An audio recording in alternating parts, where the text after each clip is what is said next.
الأنبياء المرسلين وعلى آله وصحبه أجمعين. Yang berhormat Dayang Siti Rozaimirianti binti Datuk Seri Laila Jasa Awang Haji Abdul Rahman, Chair of the ASEAN Business Advisory Council, or ABAC. Yang Mulia Nurliana Fatin Arifin, the Standing Chair 2021 ASEAN Young Entrepreneurs Council, AYEC, Convener, the 6th ASEAN Young Entrepreneurs Carnival Brunei Darussalam, and President of the Young Entrepreneurs Association of Brunei, distinguished ASEAN Young Entrepreneurs Council members, esteemed invited guests, ladies and gentlemen. Assalamualaikum warahmatullahi wabarakatuh, and a very good afternoon. Welcome to the first edition of the ASEAN Business Advisory Council, ASEAN Young Entrepreneurs Council Policy Dialogue. Live from Bandar Seri Begawan, my name is Fadli M. Zaini as the Master of Ceremony for today's program. In conjunction with Brunei's ASEAN Chairmanship for the first time, the ASEAN Business Advisory Council, ASEAN Young Entrepreneurs Council Policy Dialogue Forum, or AAPDF in short, is introduced as a platform for young entrepreneurs to engage with senior business leaders in ASEAN in dialogue on business challenges, insights, collectively to empower and enable young entrepreneurs from across ASEAN countries to contribute to taking ASEAN to greater heights together. Themed agility, adaptability, and innovation, paving the path forward towards business recovery. The first edition of the Abac Ayec Policy Dialogue Forum aims to collectively reflect, dialogue, and discuss key enablers to recovery. Today also marks the first day of the 6th ASEAN Young Entrepreneurs Carnival that is held today from 19th November until this Sunday, 20th November 2021. This event would not have been possible without the close partnership with the ASEAN Business Advisory Council, local telecommunications partner Imagine Sendirian Berhad, official bank partner Baiduri Bank, supporting partners ASEAN Young Entrepreneurs Association, ASEAN Young Women Entrepreneurs Club, the Ministry of Culture, Youth and Sports, Brunei Darussalam, strategic partner Nextploit Advertising and Media, online news partner the Bruneian, event marketing partner Brunei Events, event broadcasting partner Mint, digital advertising partner Mixel, media partner Biz Brunei, and lastly our sponsors Battle Pro Event, Brunei Timber Company Sendirian Berhad, and the Blue Raincoat in the Collective. Ladies and gentlemen, as with customs and norms in Brunei Darussalam, we'll start with the recital of Surah Al-Fatiha to bless today's event.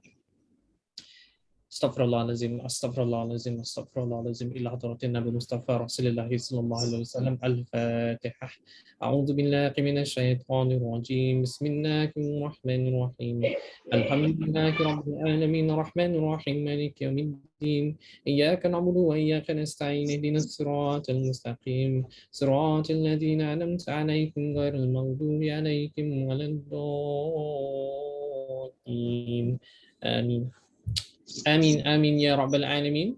Ladies and gentlemen, we will now welcome remarks from our key stakeholders. It is now my pleasure to welcome Yang Mulia Nurliana Fatin Arifin, Standing Chair 2021 ASEAN Young Entrepreneurs Council AYEC, Convener of the 6th ASEAN Young Entrepreneurs Carnival Brunei Darussalam, and President of the Young Entrepreneurs Association of Brunei, to deliver her opening remarks. The floor is yours, Fatin.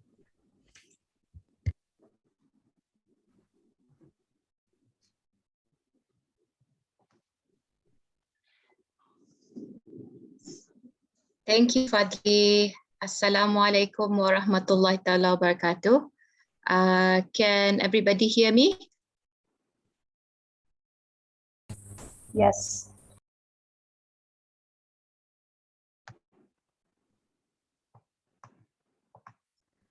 Hello, can everybody hear me? Yep, I think my internet is a little bit unstable at the moment, but I have switched off video. So let me just start quickly. Assalamualaikum warahmatullahi ta'ala wabarakatuh. The Honorable Yanti Rahman, Chair of ASEAN Business Advisory Council, esteemed ABAC members, Joint Business Council members, my colleagues at ASEAN Business Advisory Council, ASEAN Young Women Entrepreneurs Club, ladies and gentlemen. The ASEAN Young Entrepreneurs Council was established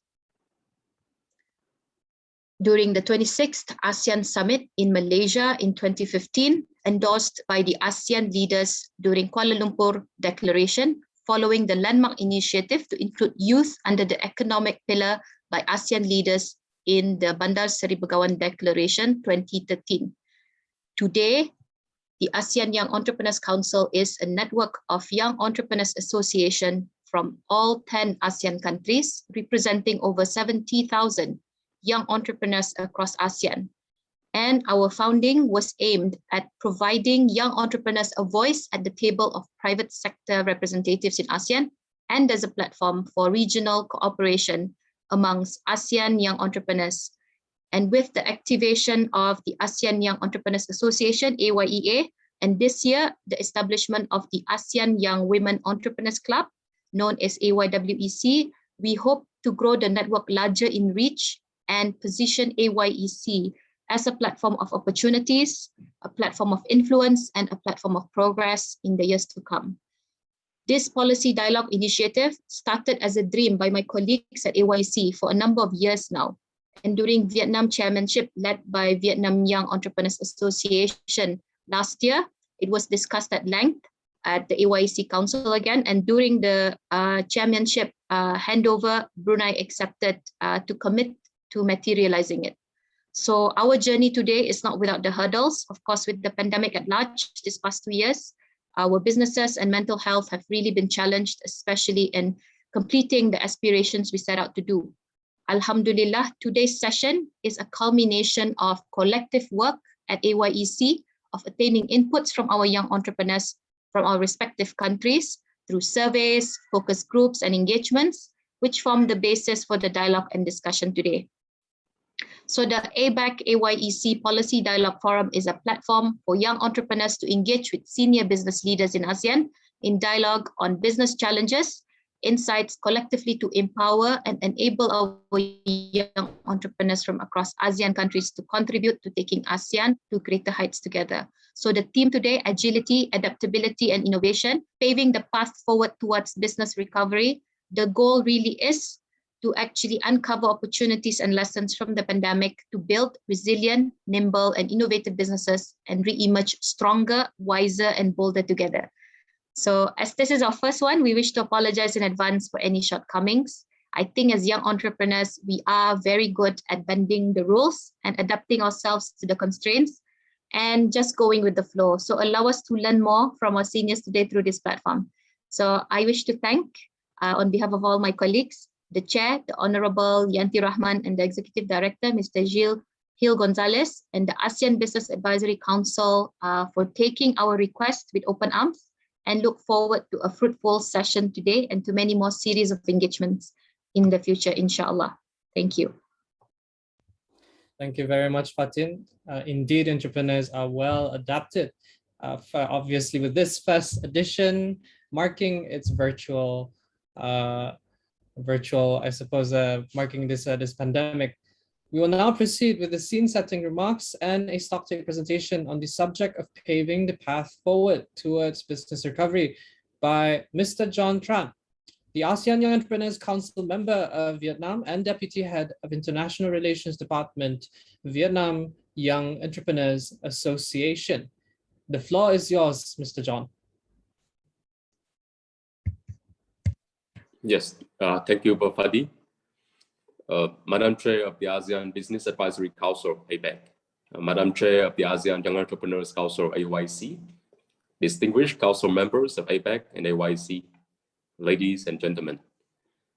At the risk of stating the obvious, allow me to reiterate that MSME and young entrepreneurship have been and always continue to be the economic backbone of ASEAN in the years to come. Over the past 5 years, ASEAN young entrepreneurs and our MSME have braved regular headwinds due to heightened geopolitical uncertainties. And particularly in the past 2 years, we have been grappling with the unprecedented economic, business, and social impact of the COVID-19 pandemics. MSMEs have had to bear the brunt of these challenging times because we got hit harder by constant disruptions to normal operations and also by the heightened economic uncertainties, while benefiting less from economic relief measures introduced by ASEAN governments. The consequences by any measures have been disastrous and potentially long-lasting, especially in sectors most impacted by the pandemic, such as travel and hospitality, but also in personal and cultural service industry.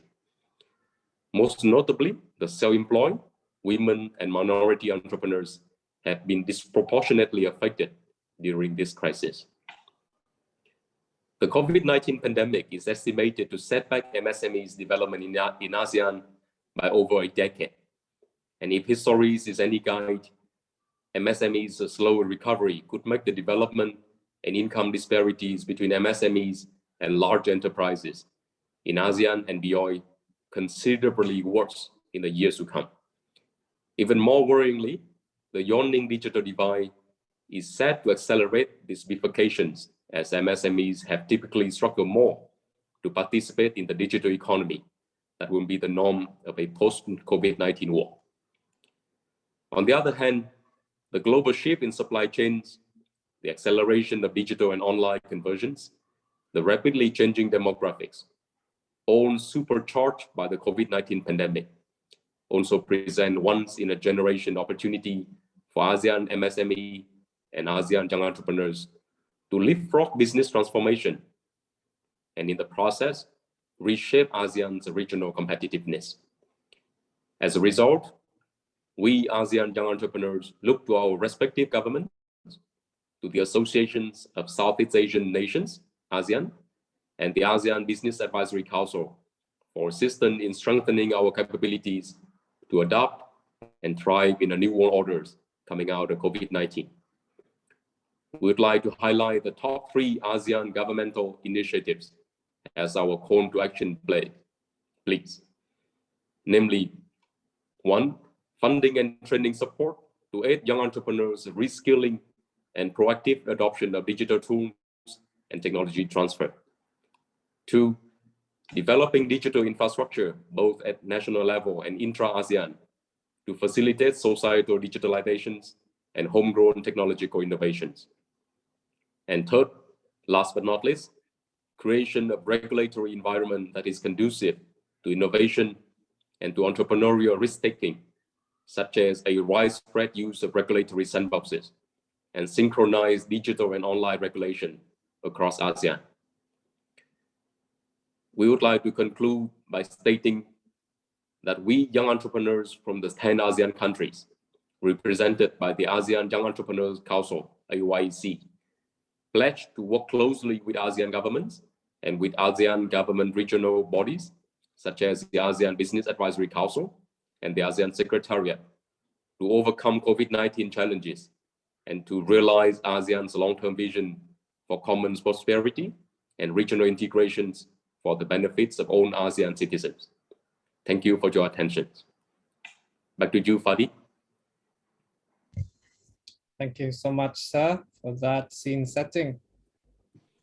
Ladies and gentlemen, it is now my honor to welcome the distinguished Yang Berhormat Dayang Siti Rozaimi Rianti binti Datuk Seri Laila Jasa Awang Haji Abdul Rahman as Chair of the ASEAN Business Advisory Council to deliver her remarks. Yang Berhormat, please. Thank you so much, Fadli. A very good afternoon and salam sejahtera. Chabripso, Sabaidi, Mingalaba, Mabuhay, Sawaddi Xingjiao, and hello, everyone. Nurliana Fatin Arifin, our standing chair for 2021 ASEAN Young Entrepreneurs Council, convener of the 6th Ayec Carnival, Brunei Darussalam, and also the president of the Young Entrepreneurs Association of Brunei. My fellow ASEAN Business Advisory Council members who also joined us today, and together with our Joint Business Council family, members of Ayec, on our young entrepreneurs and also business leaders in ASEAN and beyond. Now, welcome to the first ASEAN Abac and Ayec Policy Dialogue Forum in conjunction to the 6th ASEAN Young Entrepreneurs Carnival. And I hope everyone is doing well and staying safe. Now, it has been 6 years since the establishment of Ayec, as mentioned by Fatin, and to see how far Ayec has gone as the platform for the voice of our young entrepreneurs to push the agenda towards the AEC goals has been indeed significant. Now, today we will have our first Abac Ayec policy dialogue, and I'm glad that we can actually have it. It's the first forum to dive into the business challenges faced in ASEAN and ensure the sustainability as well as inclusivity is in the heart of our business policy dialogue as we recover from the pandemic. And I would also like to share that today also marked another milestone for ASEAN-BAC with the signing of MOU with the ICC, which is the International Chambers of Commerce. And it's actually spearheaded by Kun Kopsak. Congratulations to that. Now, this actually shows how far collaboration can actually be achieved, so much more. And I hope that even with ASEAN-BAC Legacy Project, it is something that we can work together with Ayec so that Ayec can actually spearheaded by our youth as the future leaders of tomorrow. So it is my hope that it will be a fruitful and constructive dialogue between the Ayec and also the Abac this afternoon with our joint business councils as well. So may we uncover opportunities we can pursue and lessons we can learn to prepare better and stronger for what is to come. And to end, I would like to say thank you to Ayec for this kind invitation and wish a successful carnival. And we look forward for tomorrow as well. So back to you, Fadli.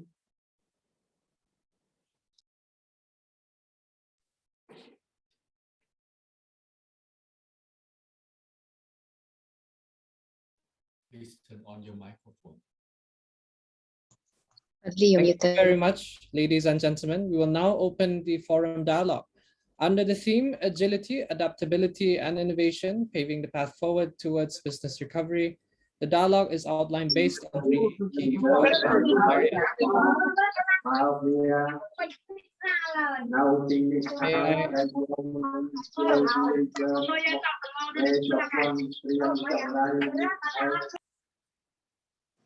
Apologies for that. We'll now proceed with the outlining of based on three key focus areas: logistics and supply chain, travel and tourism, and digitalization.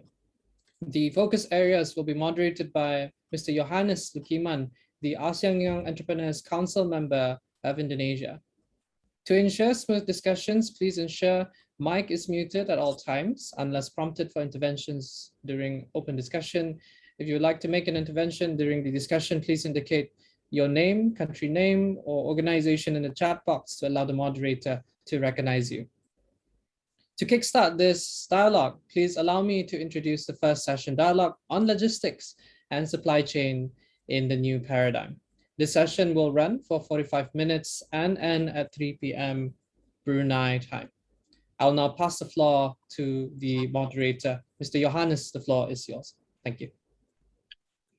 Thank you, Master of Ceremonies Fadli, and thank you, Madam Chair Fatin and my dear friend John for the opportunity to moderate this dialogue. It's bittersweet.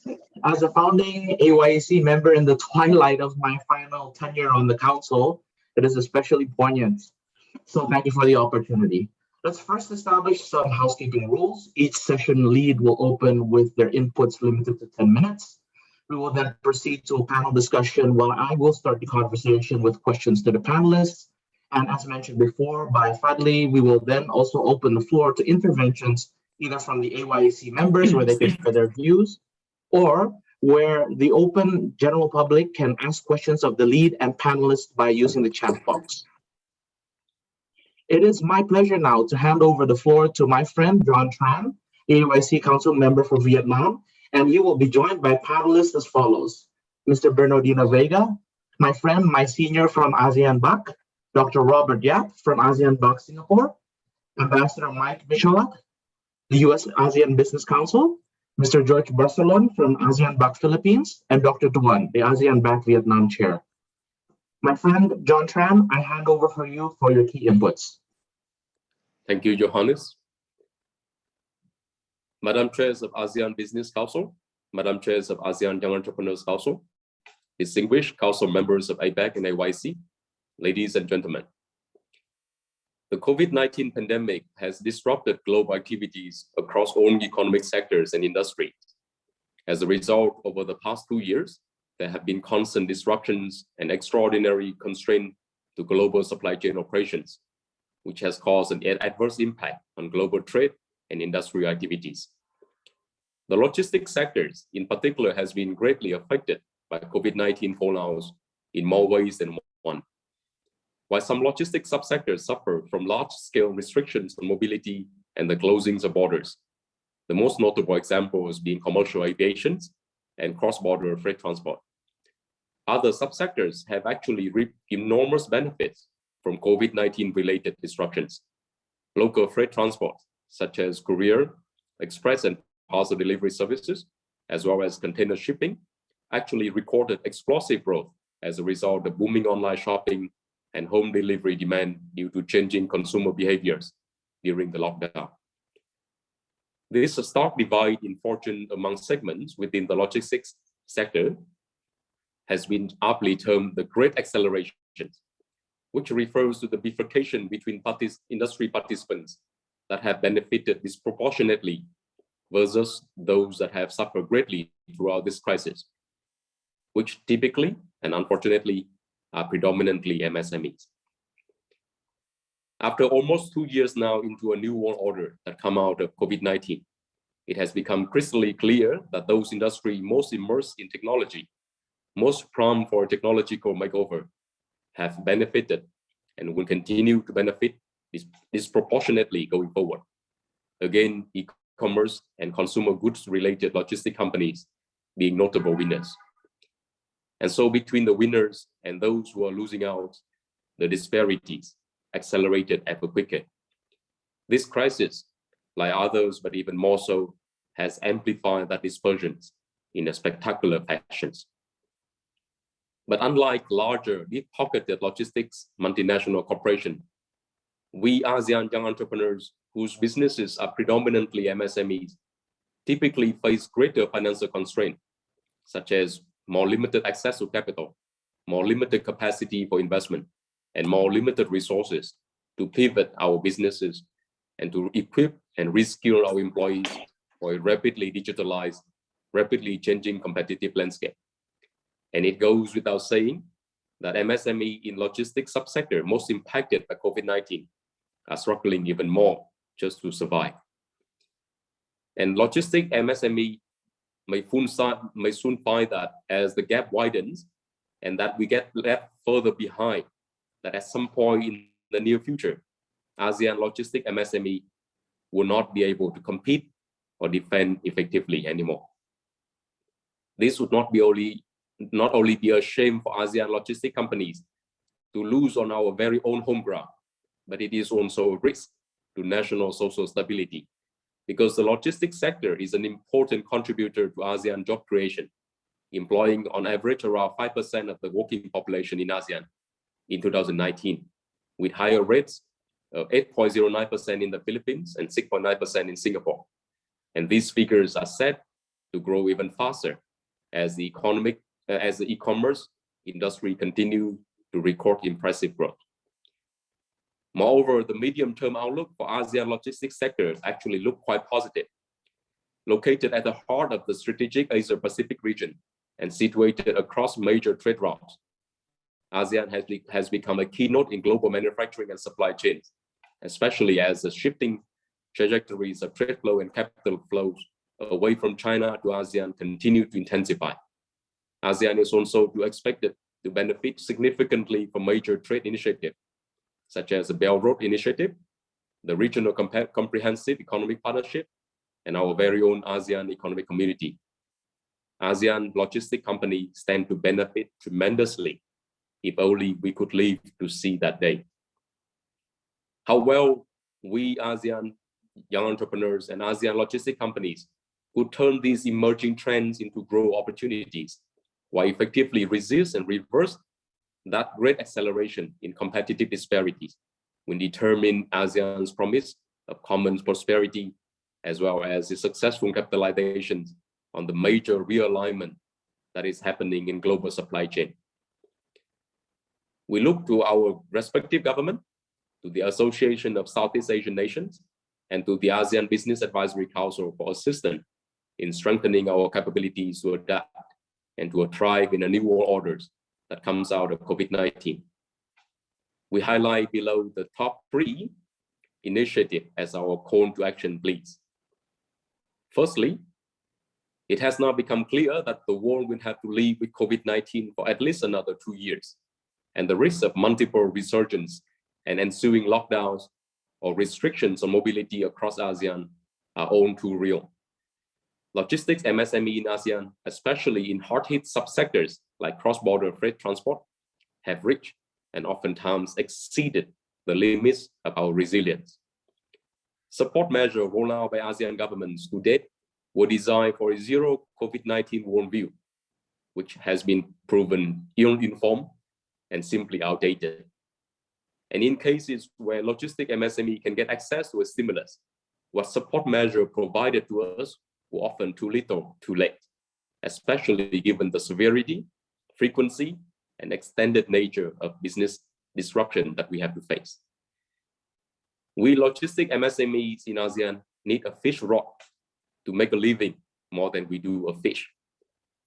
So in order to survive in the next 2 years, where COVID-19 flare-ups and accompanying socio-economic disruption shall become the norm, what our logistic companies really need are enabling policy and support measures that focus on, number one, improving visibility on the future restriction to be rolled out. Number two, expediting and prioritizing the creation of transport bubbles under the framework of the Bakuna Bubble Initiative proposed by Abac Philippines. And three, facilitating the implementation of regional supply chain financing initiatives that would help our logistic MSMEs access bank finance without real estate or hard asset collateral. As a matter of fact, on the last point, blockchain-enabled supply chain financing platform in ASEAN are quite advanced technologically. And when combined with some forms of state guarantee or government certification, this will go a long way and with minimal budgetary demand toward helping logistic MSME in ASEAN to survive and to recover. Secondly, COVID-19 has proven the ultimate stress test on national resilience. Just as COVID-19 has a more adverse impact on people with pre-existing health conditions, it has also had an equally adverse impact on economies with pre-existing economic conditions. It has forced all ASEAN governments to confront the stark reality of how do we ensure that now that supply chains and logistics have been disrupted, that ASEAN government can continue to feed and take care of our people. In this respect, national resilience has now become a matter of national security. And more than ever, ASEAN government now need to take a hard look at the critical importance that ASEAN logistic MSME companies provided to their respective national resilience, how we help keep the national supply chains going, even in the darkest day of 2020. As the ASEAN government embark on the transformation of national supply chains from operational efficiency focus to national resilience driven, logistic MSMEs in ASEAN should be prioritized accordingly. And last but not least, COVID-19 has only accelerated the rate of digital penetrations that has been occurring across multiple global supply chains. This digital revolution brings both opportunities and threats of unprecedented magnitude for ASEAN logistic companies. It is high time that ASEAN government focus their efforts on bridging the digital divide and narrowing the capacity gap between logistic MSME and the multinational corporation by way of concrete and coordinated measures, such as long-term investment in digital infrastructure, both at national and ASEAN level, in public and private partnership scheme, and also by streamlining digital regulation across ASEAN, such as ASEAN-wide regulation for anti-competition and taxation in e-commerce. In addition, support measures to aid the digital reskilling for MSME owners and for our employees, as well as some form of subsidized technology transfer, will go a long way towards building digital competitive advantage for logistic MSME in ASEAN. Thank you for your attention. Back to you, Johannes. Thank you very much, John, for your comments. And clearly, there is opportunity for cross-border logistics in the midst of what is a supply chain chaos. Let's go to the panelists for their comments. We'll go through each panelist one by one, after which, as mentioned before, I will open to the general audience for their interventions, which I hope you will book. They're using the chat function. So, Dino, could we start by having your views on how badly Indonesia has been impacted by the pandemic supply crunch, and then your view and comments on the opportunities this represents for ASEAN to both import and export, but also act as a gateway to the Asia Pacific region? Okay, well, thank you, Hans. And first of all, let me just take this opportunity to acknowledge our ASEAN BUG chair, Y. Bianti, and also the organizers of the Abac or Ayec Policy Dialogue Forum, Rustin Arifin, and also everybody else here. I think this is a timely event, and I think it is time now that we should actually discuss about how we see the road forward in terms of the logistic challenges post pandemic. So Hans, when we say how Indonesia was hit by the by this pandemic, we've seen in our lifetime, for myself and for several others in this forum, we've seen crisis before, right? We saw the '98 crisis, the Asian financial crisis. We saw also the world financial crisis in 2008, and then 31 years later, after the Asian financial crisis, we see COVID, right? But the two crises beforehand had a big difference. Both the Asian crisis and the global crisis in 2008 had financial instruments related to this. So monetary policy and fiscal policy components would be a crucial element in recovery. The COVID-19 was different. The COVID-19, we saw a collapse on the demand side, and that impacted Indonesia in many ways. As we saw the last 2 years, our logistics was severely disruptive. We had a COVID case of up to 50,000 cases a day, even as far back as only June, July this year, right? But I'd like to also point out, and just moving forward, that we've seen the recovery in 2021. Indonesia has recovered from -20 growth to around we will be trending about 4.1% this year, right? And the recovery is because of four things. First of all, it's acknowledged, it's internationally acknowledged that Indonesia pretty much was successful in vaccine rollout. We have a total of 270 million people in Indonesia, of which 202 million are targeted for vaccination. We've already vaccinated 50% of our population. And by the first quarter of next year, the target would be the whole 202 million. So by April 2022, Indonesia would have rolled out 404 million doses of vaccine. So that's we have to acknowledge that. The second that recovered Indonesia from the crisis is coming out of the crisis is because of our export-import trade balance. We've been trending positive trade balance since last year. It's probably because of some of these commodity prices have increased. The third is also the movement of investment coming into Indonesia as we recover from the pandemic, and so investors are starting to become more confident to invest in Indonesia. And the fourth, of course, is our omnibus law, which is now being rolled out in Indonesia, combined 77 laws into one. So that's the impact. Now, what we saw during the recovery are three things.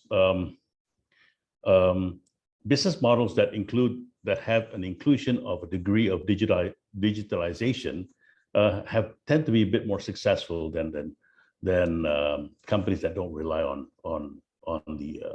the IT platforms. We also saw, and I think this is in our numbers, it might be different than what is being seen in the other ASEAN countries, but Indonesia, basically the recovery came from the bottom, the base of the pyramid. So we saw the SMEs activity, business activity pick up even as far as third quarter last year. And so actually the economy recovered from the bottom and it trickled up for Indonesia itself. Now, in terms of its strategic impact, we saw like earlier this year that prices of container were like 5 times higher than pre-pandemic, and it created a lot of disruption in the economy, and that still is hindering a full recovery for Indonesia. I think my colleague Robert would probably be in position to describe a bit more about the logistic issues because he's in that business. But how we saw the logistic situation is that the imbalance of containers, right, coming from both in and out of Indonesia, and the key to recovery is probably our ability to consolidate better. And it is apparent that not only the health care infrastructure was inadequate, our logistic infrastructure was also inadequate, and that's apparent, and that's a challenge for us moving forward. Thank you, Hans. Thank you, Mr. Bernardino Vega. Note very well with complete agreement the role that MSMEs have played in the resurgence and the emergence of ASEAN as a region out of this pandemic, and also the opportunity of volume consolidation and to more efficiently allocate with technology the logistics lines that are coming in and out of the region. Thank you, Pak Bernardino. So next, as you referred, we will have Robert. Mr. Robert Yap is the ASEAN Abac Singapore Chair. Mr. Robert Yap, if you could, we would like to ask you some questions about the on-again, off-again restrictions on mobility between countries, not only within the ASEAN region, but across the world. How can ASEAN governments collaborate to provide visibility on what rules are applicable for countries between the region, which seem to be sometimes arbitrarily turned off and on, not only for human mobility, but also for business activities?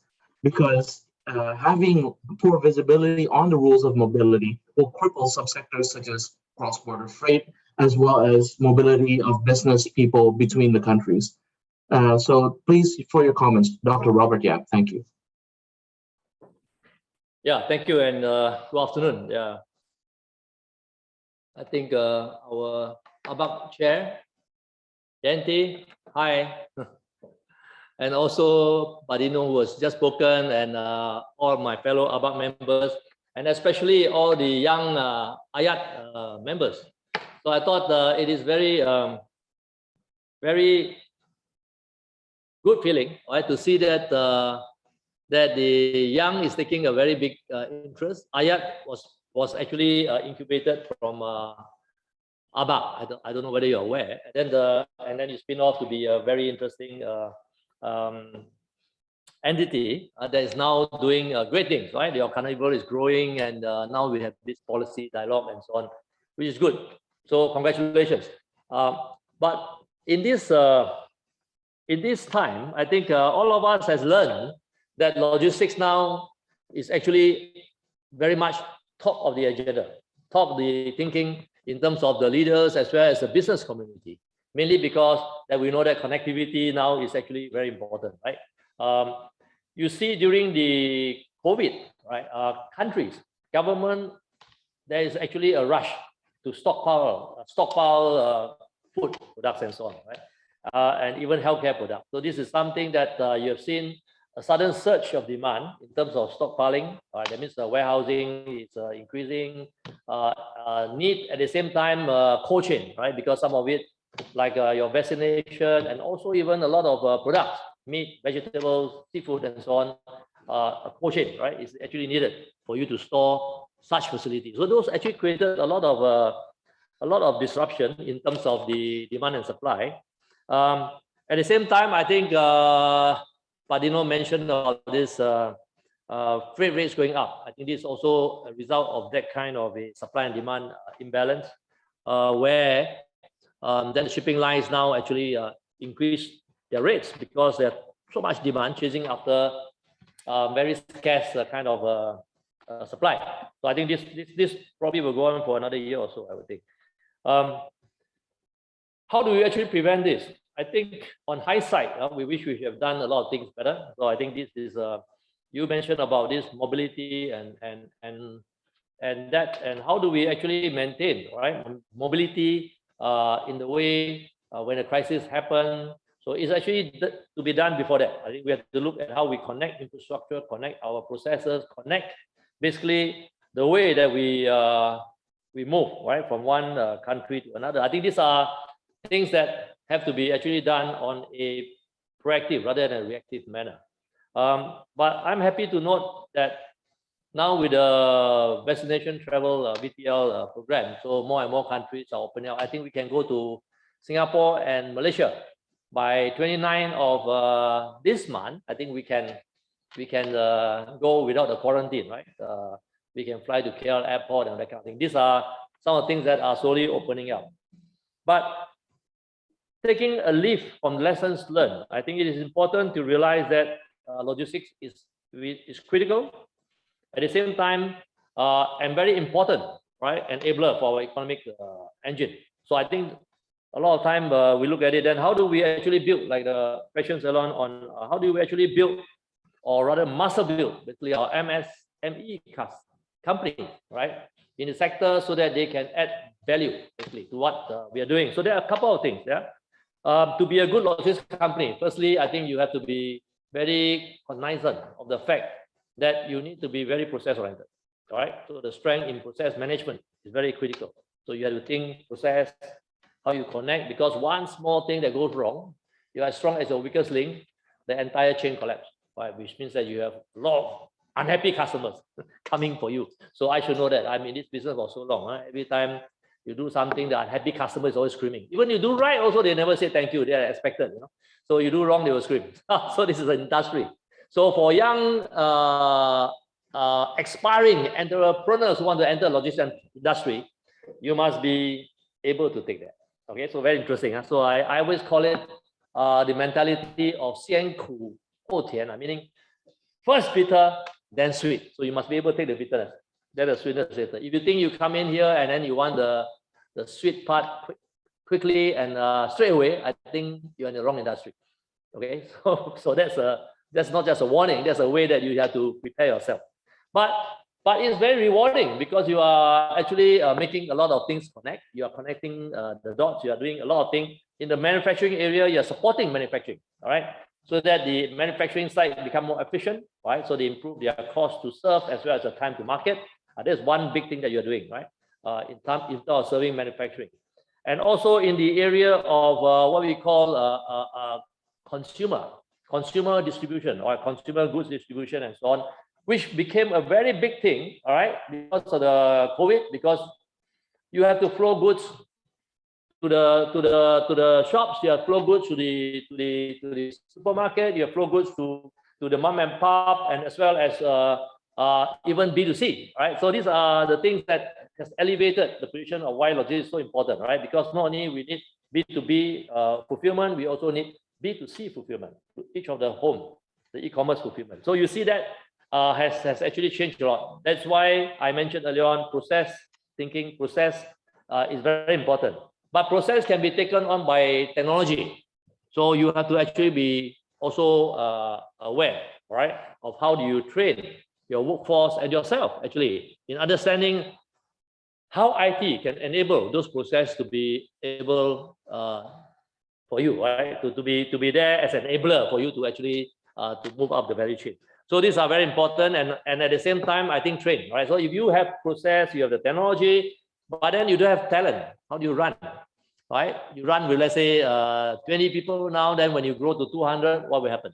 So these are the kind of things. So you need to actually build a talent pipeline, right, with the training and so on. So luckily, I think for us, there are quite a lot of initiatives along here. I think if you heard, ASEAN Bank has backed one project called Smart Growth Connect. Smart Growth Connect, SG Connect, right? So Smart Growth Connect is actually about building a network, right, of ASEAN Smart Logistics Network, right?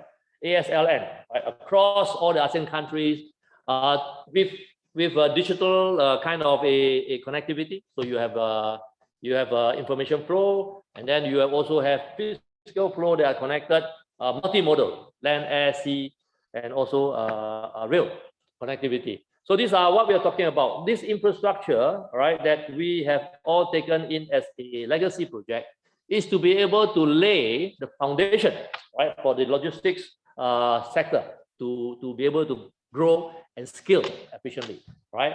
And the benefit will go down all the way to the MSME, right? Not just with the big company, because it will flow around the entire value chain. So which is very important for us to know, all right? So we have actually started off the first project in Vietnam. We are going to the second project, Cambodia. Third one, we are going to announce very soon on Indonesia and so on. I think a project like that will actually be a kind of a accelerator or kind of a project to actually multiply, right? Basically the kind of capabilities that we'll build, right? To allow countries to be efficient, to be connected, especially on the ASEAN level, so that we can do a lot of intra-ASEAN trade movement easily. And because we are doing that and we become efficient as a bloc or as a ASEAN itself, we are able then also to be competitive, right, and plug ourselves into the global value chain. So very important, right? So if all of you, I mentioned earlier on, you have to be able to suffer a little bit here and there, but it is very rewarding, right? Very challenging and rewarding. So welcome to the industry for all of you who are aspiring to come into logistics. Thank you. Thank you, Dr. Robert Yap, the ASEAN Bank Singapore Chair. Dr. Robert, since you are a market participant, if we could stay with you for a second and ask you, in the Singaporean market, has the Singaporean government provided any incentive or support for local logistics companies in the midst of this pandemic? Perhaps there's a lesson that we can learn from the rest of the ASEAN countries. Okay, I think Singapore provide actually support for all companies during the crisis where shutdowns and all that happen. All right, actually there is this scheme that we actually provide support to all the countries, all the companies. The reason being that we do not want companies who are suffering to start to actually not pay their workers or dismiss their workers. So we are trying to create and preserve jobs, right? So that the company don't go happy, lucky, and then let the jobs all go. Because when that happens, right, we are definitely going to get back to normal. It's just a matter of time, right? So you will then have to then bring back workers again and restart the engine. I think it's very difficult. So actually, the government go forward and actually help those companies. And at the same time, we actually look at it in another way of also helping industry that are very badly affected, food and beverage, the F&B industry. Those are very much affected. The retail industry are very badly affected. Aviation industry are also very badly affected, right? So logistics company, because they are all treated as essential, right? For many of us, we actually deal with essential products. Like we move all the vaccines basically for Singapore, right? So the vaccines, right? We have the Pfizer, the Moderna, and so on. We store them under very minus 25, minus 70 kind of situation, and then distribute throughout Singapore to ensure that all our people are vaccinated very quickly. Those are the kind of things that that a logistics company do. But because the fact that we are not shut down, we can't be shut down because then everything stops. So under the essential services, you're allowed to move, right? So the company do not really need a lot of support in that area, right? Because we are actually operating, right? So, but in the area of what we call training, right? The government does do a lot. We have actually been also encouraging people from other trade that actually has got no job for the people, and if they want to move into the logistics industry, how does government come and support them? So we have what we call this professional conversion program. So we convert people from one industry into another industry.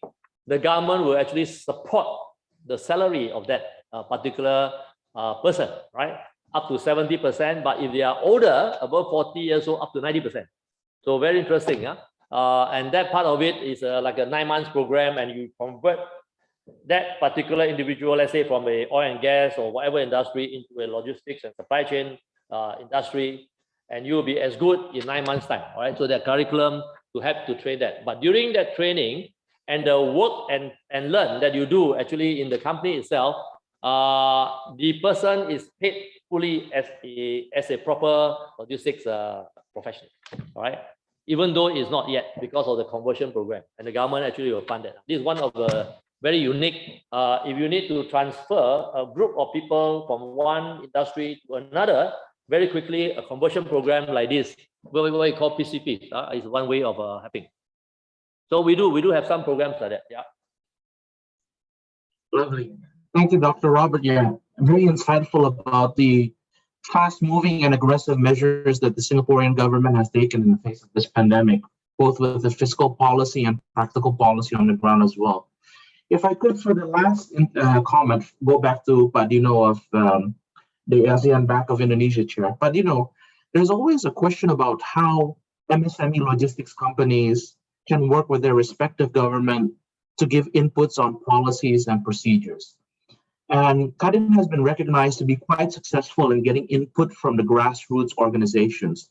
Can you share with us a little bit, for the benefit of other ASEAN member countries, how Kadin funnels the content from these MSME logistics companies that are part of associations and relays this to the government to be made part of policy? Oh, thank you, Hans. I think on advocacy and also coordinating issues, Kadin may have a bit of an advantage, a structural advantage over many other chambers around the region and around the world, because it is, first of all, product of legislation, right? So as you know, Pak Hans, in Indonesia, there's only one chamber, that's Kadin. It's a product of legislation. All other business organizations fall under Kadin, and the regional offices are also under Kadin. So we only have one. So that invariably makes it easier for us to coordinate. And so what we've done, basically, we basically handheld many of the institutions, government institutions. We spoke to our foreign affairs ministry. We spoke to our customs, Director General Custom, and we also spoke to our trade ministry. And then we came together and we said, look, we need one data. We have these three separate datas, and we only need one. Who are exporting and who are importing, right? And based on that data, we need to be able to consolidate. And so we requested our embassies around the world to make a list of importers and list and provide a consolidation process for those products. We also asked our Director General of Customs to provide us with those importers and consolidate the data. And so we're moving slowly, but I think we're doing the right thing in terms of just getting better coordination across the board. And the pandemic really opened our eyes on how inefficient we've been so far. And so that's how Kadin have tried to make it a bit more efficient and try to enable better communications between ourselves and even among private and government sectors. Thank you. Thank you, Pak Dino. It's very insightful. I'd like to point out to the audience that clearly a red line has been drawn between the comments of Dr. Robert Yap and Pak Bernardino Vega on the importance of technology being an enabler for us to fight our way out of the pandemic. So thank you, Pak Bernardino Vega, ASEAN Bank Chair Indonesia. Thank you, Dr. Robert Yap, ASEAN Bank Chair Singapore. I would now like to hand it back over to the Master of Ceremonies, Fadli. Please go ahead.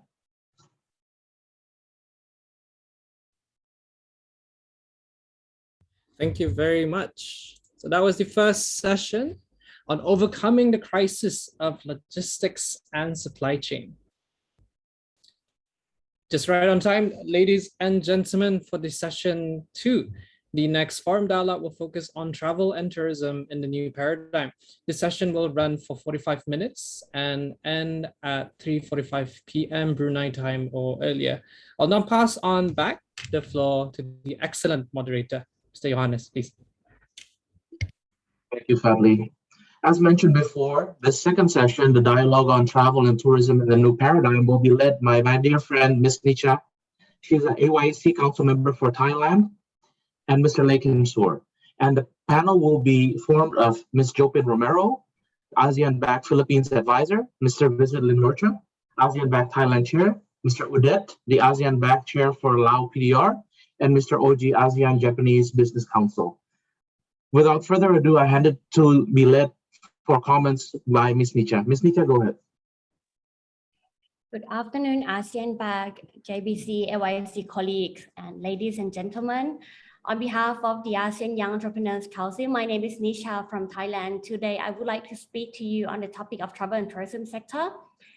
Before I start, I would like to take this chance to share our Princess Ubonrat speech presented by the Tourism Authority of Thailand in London after an event of the World Travel Market WTM 2021 event at Excel exhibition. Part of our princess speech is the reopening of Thailand on the 1st November 2021. In the speech, she explained as followed. She would like to take this chance for Thailand to welcome all tourists around the world back to our land of smiles. It cannot be denied that most people being sad, not able to see our loved ones, and not able to travel the world like we used to in the COVID-19 pandemic. She believed that despite the COVID-19, when our country reopens, it will also be time to see our planet recuperate, repair, revive for the environment. We must use this time to reflect and define the future of our precious environment. As without it, we will no longer have tourism. And tourism is the only way to heal the world. What the princess said, ladies and gentlemen, is very valuable to me. And this had me very much inspired when I was thinking about my dialogue. So to start with, please allow me to share our work on tourism by our branding of Thailand. Over the decades, there have been many examples of branding, from Amazing Thailand to Discover Thailand, as we want to pass the message to travelers to come and experience our beaches and nature, as well as our Thai hospitalities in our land of smiles. Thai food like Tom Yam Goong, Pad Thai noodles, as well as the sunny and sandy beaches of Phuket in the south, to Muay Thai kickboxing, and all of these things are on top of the bucket list for international tourists. As a land of freedom, on the darker side, some come to Thailand for its sex tourism industry. Nonetheless, travel and tourism has always been this way. Each year we receive an increase in visitors year over year, but I would say it was not sustainable. And then the COVID occurred. Thailand relies heavily on the tourism industry in 2019. Tourism accounted for more than 30% of our GDP. Tourist arrivals in Thailand in that same year was nearly 40 million visitors. Our country was in stage of shutting down when tourists were unable to travel globally. Despite the economic impact, Thai tourism, like the rest of the world, was badly impacted. Even with the help of governmental COVID support on the loss of income in the tourism sector, it is not sustainable and does not make up for the losses. People in various hospitality sectors like hotels, restaurants, tour companies remain fragile, especially at the employee level. It is very difficult and highly costly for them to change to the other industries without reskilling. However, in the next phase of transformational period post-COVID-19, Thailand is aiming to implement the policy of better tourism for all. This aims to reform our country to shape Thailand's tourism into high quality service and experience that delivers exceptional value for travelers to quality products and services. To highly quality tourists such as digital nomads, long-stay retirees, these high-quality tourists in our context are our targeted or potential responsible tourists who would be likely to spend a little bit more for eco-friendly products and services that are available. This also helps us to achieve our sustainability goals and increase our capabilities to create value in our society and environment. As you may know, that Thailand is now opening since the successful launch from July 2021 for Phuket Sandbox, Samui Plus programs, and similar campaign like Bangkok Sandbox, Charming Chiang Mai, Hua Hin Recharge, and many more to receive vaccinated travelers under the CHA Plus certificate. As we have specific arrangements to ensure that our international travelers' health and standard in response to the COVID-19 protections. But however, ladies and gentlemen, we cannot deny that people are very afraid that the next potential wave of COVID-19 that may occur in this coming year. With this, it could be seen that there is both agreement and criticism towards the decision of reopening Thailand's borders. However, the Thai government will need to work very hard to balance the concerns of the Thai people across many sectors involved. Digitalization is a revolution of the tourism industry. Social media usage among tourists in Thailand is very high, with many using platforms for services such as hotel bookings, getting recommendations for destinations, restaurants via online reviews from other travelers who have been there before them. Many studies show that lots of people developed depression during the COVID-19 period due to restrictions on traveling. However, this has created new way of thinking about travel. It looks like their most recent preference is for shorter and more efficient logistic routes, less crowded environments, and feeling closer to the nature. The trend appears to be more health-focused, yet more active.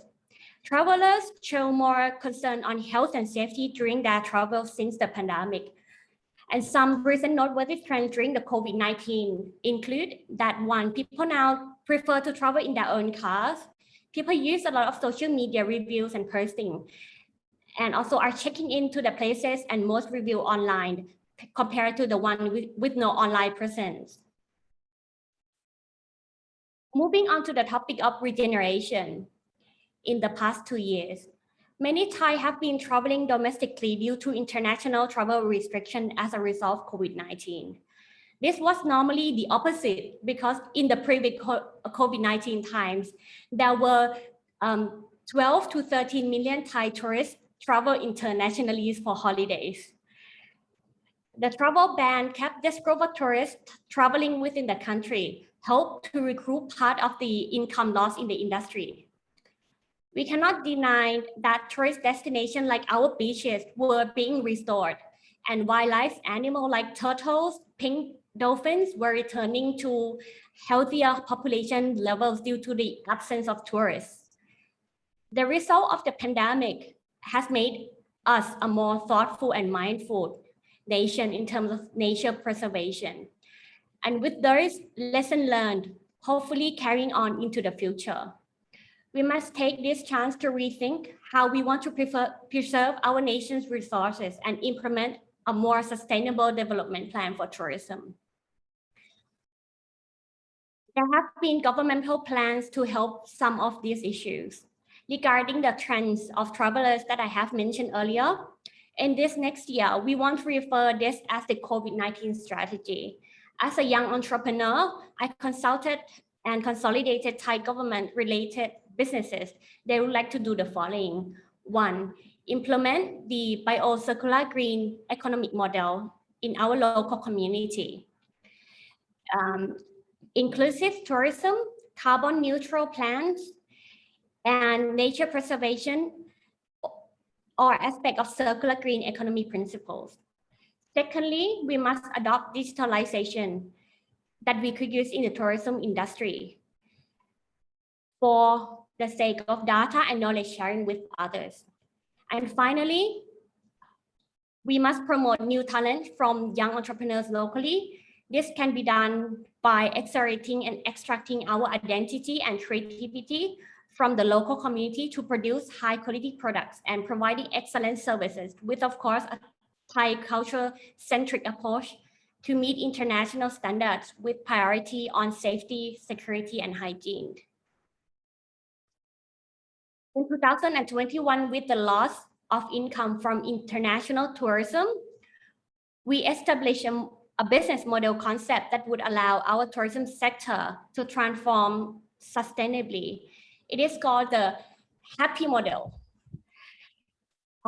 It has 4 parts. So to eat well, to live well, fit well, and give well. Eat well refers to how tourists can come to our country and are able to dine at local restaurant, with the restaurant sourcing local fresh products to customers. The goal here is to provide the best selection of cuisine to the customer while supporting the local community. With the economic growth within the country, Thai cuisine is full of a variety of locally sourced and grown product ingredients. This will help generate finest dining restaurants, so we can aim to be one of the world's best destinations for gastronomy-related tourism. Second is live well. It's all about enhancing the standardized service of hotels, hostel, local homestay accommodation with the right implementation of the reduction of waste and using advanced technology that allows renewable energy sources. Travelers can explore and travel, but be more mindful to minimize waste while traveling. For example, replace the use of plastics while camping, not littering. Local people in the community then live in the positive cycle of an environmentally friendly attitude. Third one is give well, refers to how new approach of giving back to the society.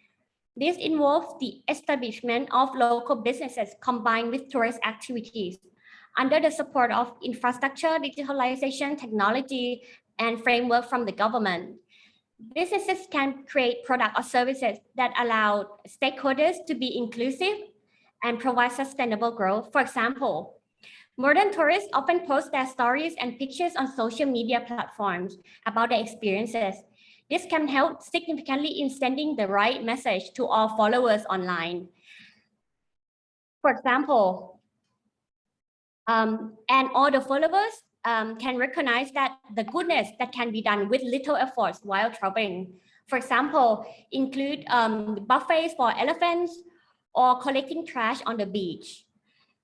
Ultimately, the key here is aiming for people to think more whether one is operating their businesses by using up our nation's and the world's resources for a short-term gain or not, or whether they can think creatively to have a business that does not destroy our world or harm our precious environment.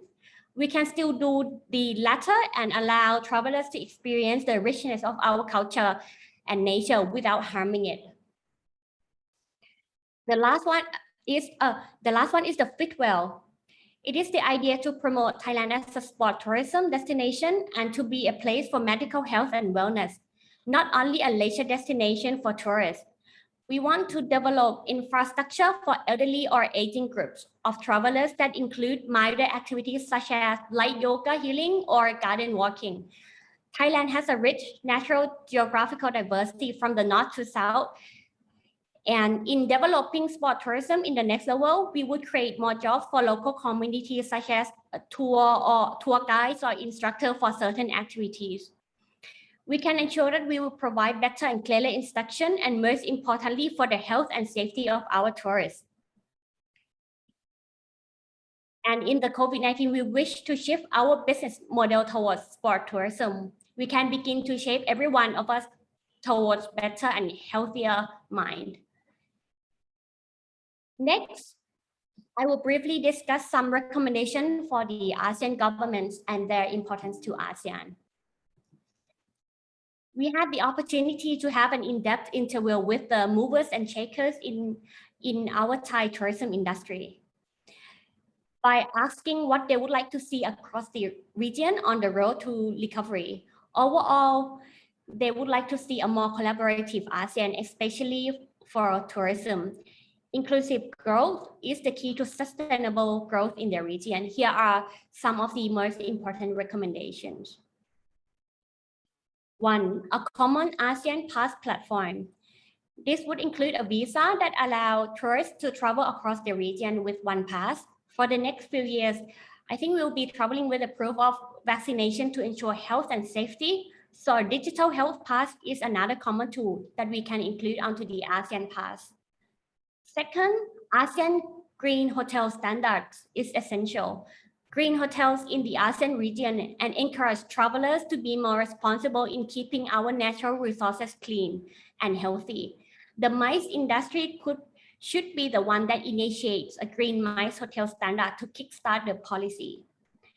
Third, the ASEAN Trail can be used to collaborate on key routes, single trip journeys to multiple countries, from cultural sites to adventure routes, and to especially attract long-haul travelers into our region. We need to make the ASEAN as a destination for digital nomads and keep promoting visiting friends and relatives VFR programs across ASEAN regions. And finally, it is important to understand that we would be facing challenges in the short term with each other as we open up after the pandemic. As the tourist industry suffered its all-time low for the past 2 years, however, the region can only prosper in the long run if we work together and push forward on a reunited front in the tourism industry. ASEAN has a long history, cultural diversity, and different lifestyles to cherish and explore, which will make this destination timeless and ever exciting for visitors around the world. So this brings my presentation to a close. I really hope you have enjoyed, and I want to thank you for your time.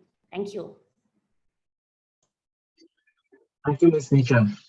Your comments on overcoming fear and the hurdles that we must fight and overcome, not only Thailand, but all ASEAN countries that rely on tourism income, are moving and very timely. The recommendations from yourself and AYEC on travel and tourism shall certainly be food for thought for our ASEAN BAC and ASEAN AEM colleagues. I'd now like to hand over to the discussion by the panel. I see that Ms. Shofin Romero is in the room, the ASEAN Bank Philippines advisor, but would also like to take this opportunity to remind the general audience that they can book their interventions via the chat function. Ms. Shofin Romero, I would like to ask you a question in regards to this topic of travel and tourism. What is your view on how the post-COVID-19 travel and tourism sector will look like?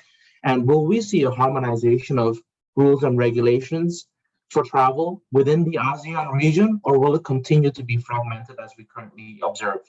The floor is yours, Ms. Shofin. Hi, good afternoon, everybody, and thank you for inviting me here.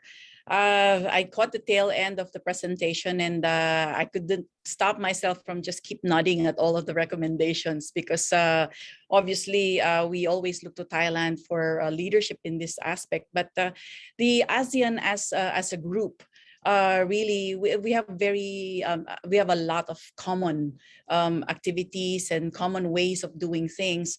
So to me, the question of fragmentation is part of the mindset change, I think, that the pandemic has encouraged all of us to start shedding. Now is the time for us to really work closer together. Our leader in the last leaders meeting, President Duterte, had talked about travel bubbles among the ASEAN countries, and I think that's a very good start to think about how, as a group, as a community, we will be working together to agree on parameters so that we have common standards or common metrics, so that the one pass or the visa, in fact, is another one. So these are, I think, even if we are not actively engaged with each other talking about these things, what this pandemic has brought about is a mindset of being even more neighborly than we have been in the past. So I delve directly into that question of yours. But post-COVID, we think that the number one thing that we need to give each other is confidence. We need to build confidence. both from the demand side and from the supply side. The supply side, I know that while it was quiet, while the hotels, while the destinations were not being visited, they were regenerating.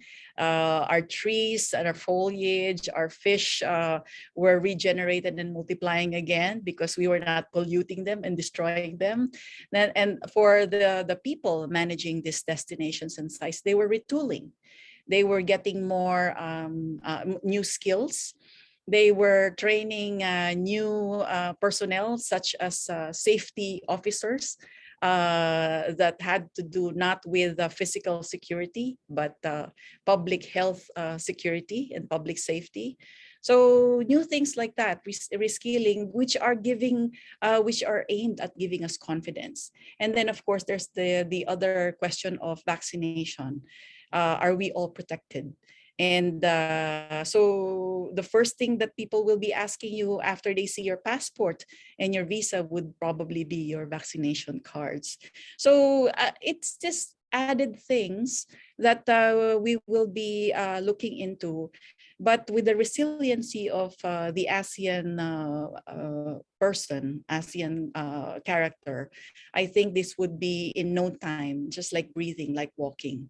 As long as, like I said, and following the recommendations of this group, we agree on the commonalities and the most common denominators so that we can work together collaboratively.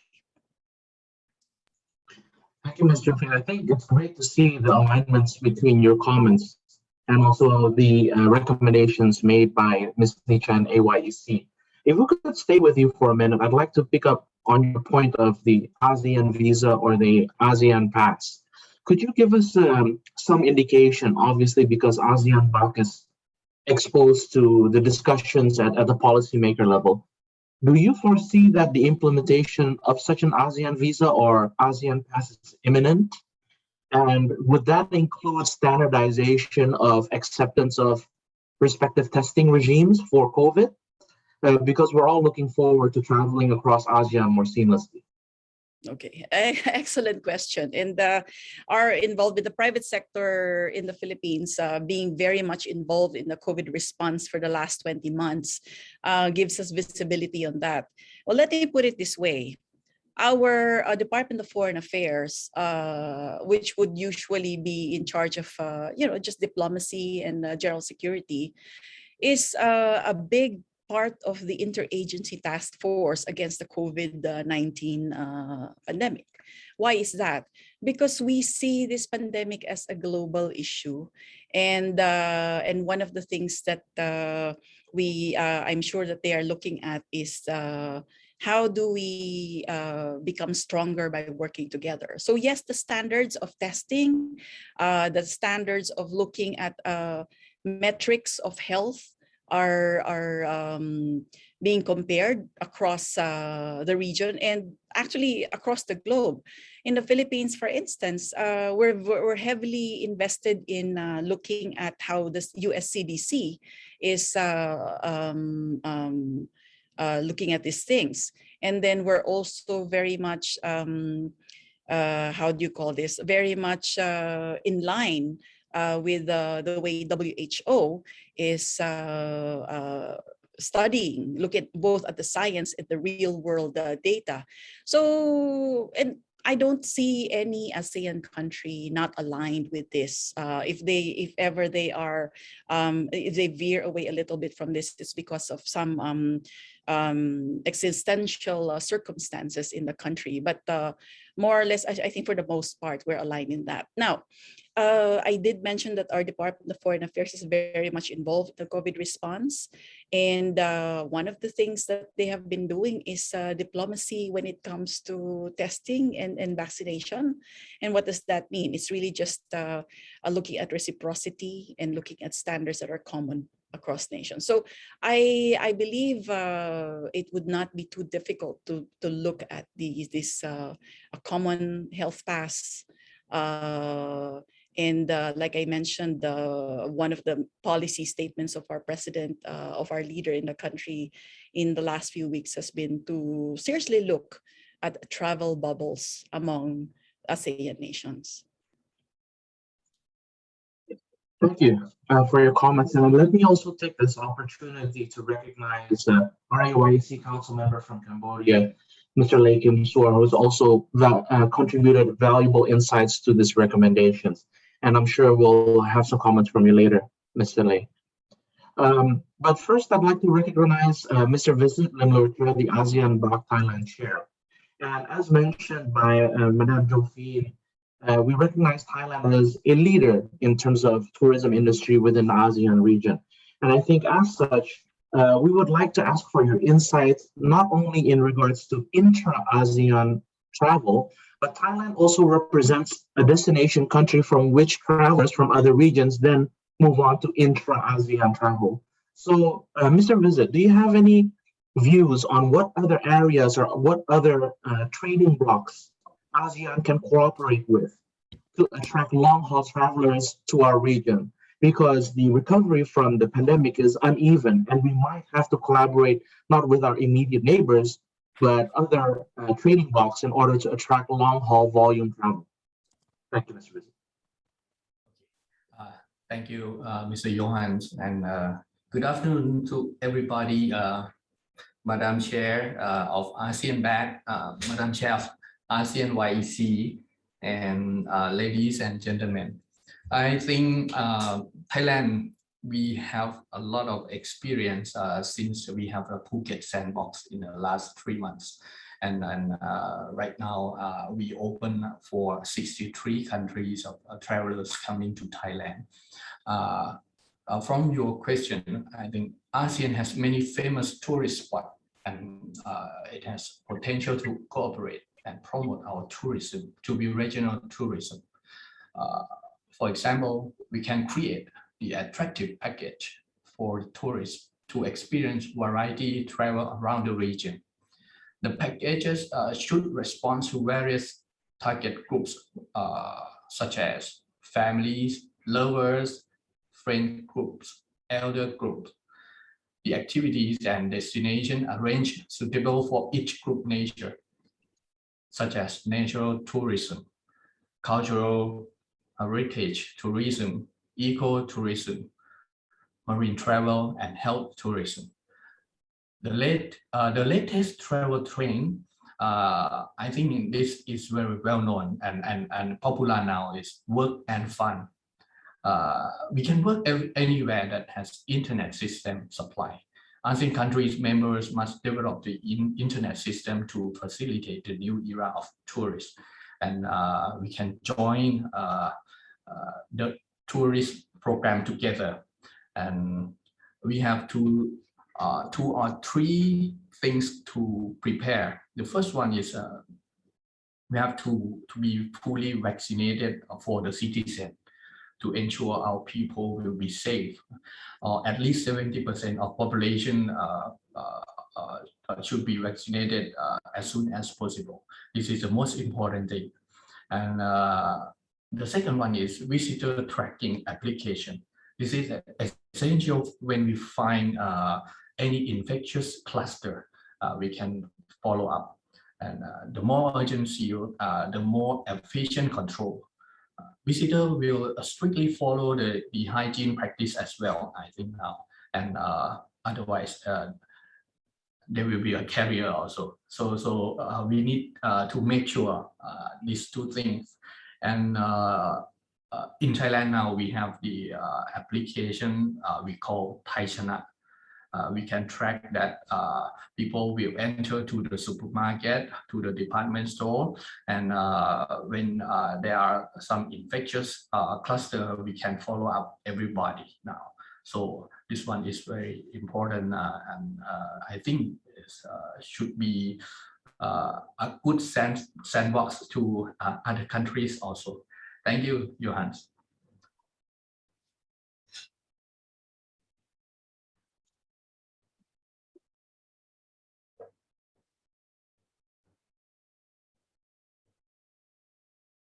Thank you for your comments. I find it very pleasing and very encouraging that all the comments received so far have been completely aligned. Would like to further ask a question.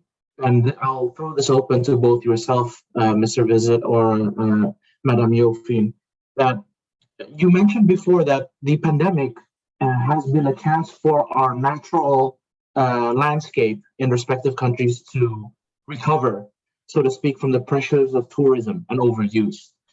And in that time, when the pandemic has been raging around the world, sustainability has become an increasingly important topic. So, if I could get comments from Madame Yofin first, and then from you, Mr. Visit, about your views on sustainable tourism. How big of a part will it play in our recovery from the pandemic?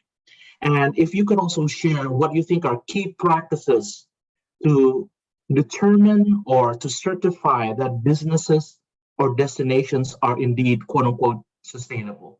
Back to you, Madame Yofin, with your comments and views. Thank you. All right, thank you again. Yeah, excellent question. All of us have to protect our crown jewels. We have been blessed, our region has been blessed by a lot of natural resources. And a silver lining to this pandemic is that they have since recovered, while we were not bombarding them with multiple thousands and millions of visitors. So that said, fact is, yesterday I was talking to our several stakeholders in tourism here in the Philippines, and they said that the local governments themselves have been more aware, whereas before they just kept inviting tourists, letting in flights uncontrollably, because this is to them it's a sign of economic progress. Now they are being more circumspect, actually practicing more sustainable activities, and they do capacity loading of different destinations, so that whatever had recovered will be enjoyed by even more people, but in a more controlled and gradual way. So to me, if government if local governments and the national governments that take care of our countries do this on their own initiative, then it's a good sign. Most of the time, it's the civil society who think of these things, but as the initiative is coming from the governments themselves, then it is a good sign, and then you get leadership that everyone will follow through. So yeah, I see that as something common that will happen, even when it comes to, say, allowing more tourists to come. People here now are more aware, or governments are more aware now of who to allow. Glad that Thailand is bringing in 63 countries, or people from 63 countries now. Of course, countries like us are more cautious because we have, I suppose, we have less of a more aggressive public health department to take care of that. But I think it's common that the be nice, be kind, and give back to the world kind of mentality has become common nowadays. So for sustainability, you will not find a lot of opposition in that kind of mindset. And then the keep safe, be safe, that you keep safe not just yourself, but everyone else coming into contact with you is something that people will think about. Interestingly, like our friend from Thailand mentioned, the vaccination rate at a certain threshold is what people are looking for. And we have been asked, I mean, private sector and government have been asked to collaborate together so that the really popular tourist destinations would not only have population protection, or what you call herd immunity, but 100% of the residents would be fully vaccinated. So that really bodes well for all of us in keeping everybody safe. Other initiatives on sustainability is, besides the controlling of numbers of people coming in, is the use of alternative energy. So the usual fossil fuel usage and the coal usage. Now people are looking into, while alternative methods like wind, geothermal, and solar have been popular pre-COVID. Now people are more aggressive in investing in these things. Reinvesting in new, or not in more sustainable practices has become an attraction also for destinations to get the people to them. So, I mean, those are some of the things that I can share at the moment. Thank you, Madam Jofina. I think it's clear that you feel strongly about sustainability and its potential to be an attractive feature of the tourist destinations we know and love within ASEAN. If I could get your views, Mr. Visit, on the sustainability and its importance to tourism in the region in the future, before we then move to Mr. Lakensur for his bookending of this session. Thank you. Yeah, thank you, Johan. And I think Ms. Yofin answered all of them already. And I add something. I think the sustainable tourism should be the win-win tourism. That means human and environment, they are all win. After this, the number of tourists will be lower than before. May not be as much as before, and we will get a better quality and higher purchasing power tourists, and they will have more education also, and the mindset also. This one is they will consistent with the environment protection, restore and improvement policy. This is one of my answer. Another answer, the sustainability, another meaning is our tourism, our economy can continue well if we can control the disease also. That means we should have the prevention measure with the tourism also. For example, in Thailand, we have a measure that we call Safety and Health Administration Management Criteria, or we have a short name as SHA or CHA, or we have another one, CHA Plus. This one is we apply to the restaurant, to the hotel, to the transportation, travel agency, health and beauty activity, and souvenir shop and other shop also. They can apply for this. What is CHA? CHA stands for Amazing Thailand Safety and Health Administration. It is a certificate that represents tourism industry entrepreneur readiness of improving their products, service, and sanitation measures, which is the crucial factor in preventing the spread of COVID-19 by complying the sanitation measure. And we have another one, CHA Plus. This is more deep. The CHA Plus certificate will provide for the business that pass the CHA criteria. The first thing, you have already all of them, and add up to criteria that the employees must receive 2 doses of COVID-19 vaccination, or not less than 70% of all employees. And the reception of frontline staff must be 100% vaccinated to build confidence for both Thai and foreign visitors and tourists. Yeah, I think this can answer your question. Thank you, Johan. Thank you, Mr. Visit. I think it's very interesting how the representatives from ASEAN, Black Philippines, and Thailand have both echoed the utmost importance of reaching 100% vaccination rates. So I think that's a great point of alignment.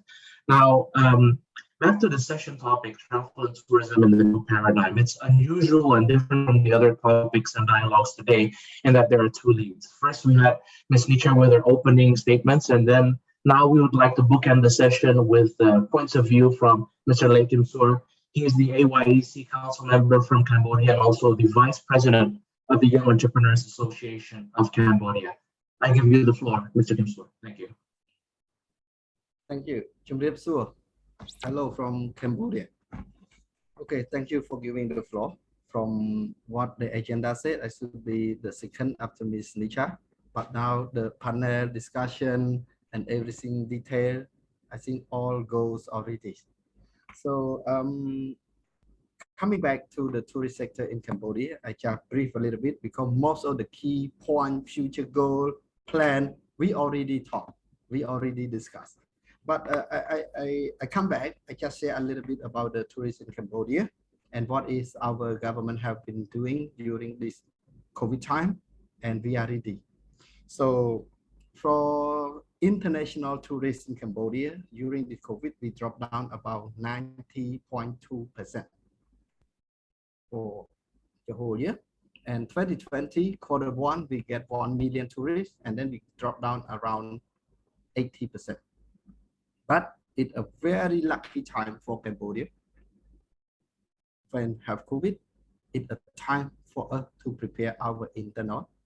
So during the COVID time, Cambodia have prepared a lot of things, a lot of new policy, and put a lot of investment to build up infrastructure to welcome new tourists, to welcome what we call it community tourism.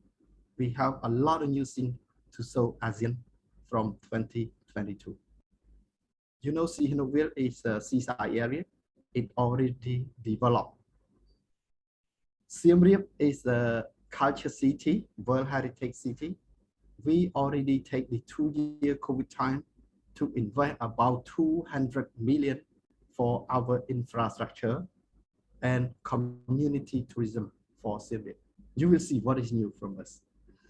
So this is just the point that I want to mention, what is our government do, and thanks to COVID, be positive for all. Coming back, we know already what I can say, tourist sector, hospitality is the first to impact, but is the last to get recovered. So it's very hard time for all tourist sector industry. Coming back to make it cover what we have discussed it about the long term. What I hear from our team discuss it possibly talk about the long-term strategy, but how we survive in short-term strategy. So to make it short, and we already discussed a lot, I just give some point that I think ASEAN together should work and voice to our government, not only each country, but ASEAN voice. One, I think we should have push up the vaccine to be as fast as we can. Like Cambodia, I'm very proud to say for our government, more than 95% of Cambodian vaccinated right now. I think we are top 3 in the world. We make it complete. And some get the 3rd dose already. This is one. So ASEAN should go together with this one to make confidence in travel. Second thing, ASEAN should have one quarantine policy. If we come in Cambodia, check in, should be ASEAN together, no need to apply more policy. One standard of quarantine policy. If we held together, they come to Thailand, they can travel in ASEAN. They come to Cambodia, they can travel in ASEAN. This is the second point. The third point is about hygiene protocol, safety protocol. We should have standard. Not Cambodia different from Laos, Laos different from Thai, Thai different from Myanmar. So very headache for traveler. So one standard of hygiene policy. Fourth, together we push our flight. Together we push our flight schedule back to normal. Cannot get from international, at least ASEAN, we support ASEAN. So at least Bangkok is a lead, I'm sure. Thailand is a lead on this one. So I think you have a lot of priority to make the flight coming back as normal. So start from ASEAN. And finally, this is the very headache thing. This is tourist is die already. In these 2 years, all hotel operation, electricity, aircon, amenity of the hotel industrial, fly, also the bus transportation already die for tourists. So we need a lot of fund to support, to inject to this sector, to make it alive, to make it come back. So how can we have a fund to support? Example, I'm running one hotel in Siem Reap. Now my hotel is closed for 2 years. Can I open now? 100% sure, no. To open back one room, my simple calculation, I need about $5,000. So if I have 50 rooms, how much I need if we die almost 2 years already? So this point, we should find a very good policy to go to the ADB or whatever bank in the world to support the sector with special condition to make this service coming back. This is my 5 points that I mentioned, that as a young entrepreneur should work together and find the solution for this as soon as possible to make travel alive in 2022. So this is just my highlight one. Actually, one more comment I want to say. We have done one research about the behavior of traveler after COVID. Mostly we are domestic. I am sure traveler afraid to go outside the country, very less percentage. So local domestic traveler is priority. Behavior of traveler is changed. Family-friendly environment, place is priority. Very, what I can say, beautiful area to take the picture, post in public, in social media, is the place. This is the idea for new tourism after COVID. I have this research, I will share to the group and we can learn together on this. Okay, in make short, I just share this information. Most of the discussion we already talked. Thank you. Thank you, Mr. Lekim. I think your passion for this industry clearly shows through, but also the points that you made were logical and rational, and I hope that will be supported by our friends in ASEAN Business Advisory Council to make these points to the respective ASEAN economic ministers. And I think the point that you made about needing the funds to reboot and restart again after such a long period of dormance is very, very important. So thank you, Ms. Nika, thank you, Mr. Lee Kim Soor, and thank you to our honor panelists, Ms. Shofin Romero and Mr. Vizit Lumurcha. I'm handing it back over now to the Master of Ceremonies, Fadli. Please go ahead. Thank you, Johannes. Excellent moderation as usual. So that was the second session on travel and tourism in the new paradigm. It is now 3:45. We are on time. We have our last session. The next forum dialogue will focus on digitalization as the enabler of recovery. This session, once again, will run for 45 minutes and end at 4:30 p.m. Brunei time. That will be followed by a closing session reflection and recommendations and remarks from our honorable speaker who is in the room. Ladies and gentlemen, once again, let me hand it over to the excellent moderator, Mr. Johannes, for the final session. Thank you. Thank you, Master of Ceremonies, Fadli. This dialogue on digitalization as the enabler of recovery, I think I should emphasize the word "the." It is the enabler of recovery, and it's been clear from comments from our recent panelists, Ms. Shofin or Mr. Vizit Lumurcha, or the earlier panelists, Dr. Robert Yap or Mr. Bernardino Vega of Indonesia, that the need for technology runs common through all these dialogues that we've had today. Now, I'd like to give the opportunity to Mr. Ryan Chan, committee member of the Malaysia Young Entrepreneurs ASEAN Association, and also the head of the Global Business Development Organization, otherwise known as MDEC in Malaysia, to make his opening comments, and afterwards he will be supported by a panel. Please go ahead, Mr. Ryan Chan. Thanks, Hans. Yeah, as you rightly pointed out, the previous sessions before us actually did highlight many common themes that we will be sharing as well. So before I begin, Selamat petang, salam sejahtera, good afternoon, everyone. Also to our Madam Chair, ASEAN Bac, AYEC, distinguished council members, fellow speakers and guests. Thank you once again for joining this session. I was given the opportunity to work with our counterparts in the other ASEAN countries in comparing notes and collecting feedback on this particular topic, digitalization as the enabler of recovery. If you will allow me a few minutes just to encapsulate some of our thoughts and our findings in this area and to also share our thoughts on this. We focus primarily on digitalization and particularly in the small and medium enterprise SME sector. Now, what we notice that across all ASEAN countries that we work with, the SMEs form the foundation of the economy, right? This is the bedrock of the economy, particularly so in countries such as the Philippines. Based on the stats that we saw, up to 99.5% of the companies in the Philippines are comprised of micro, small and medium enterprises. Whereas here in Malaysia, looking at the data that we have, SMEs contribute 38.2% to the GDP and account for almost 60% of total employment in the country.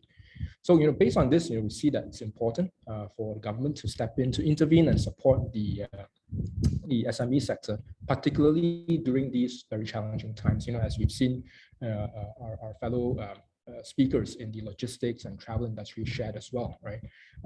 In the last 2 years almost, the pandemic has hit everyone hard, and some industries more so than others, right? So the disruption is widespread. Disruption has affected everyone.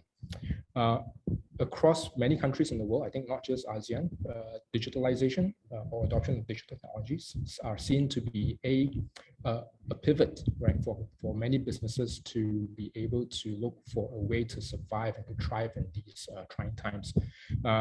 It's probably repeated very often. I'm sure all of us have seen that joke or that meme where someone asks, who was responsible for driving digitalization within your organization? Is it the CEO, the CIO, or the CFO?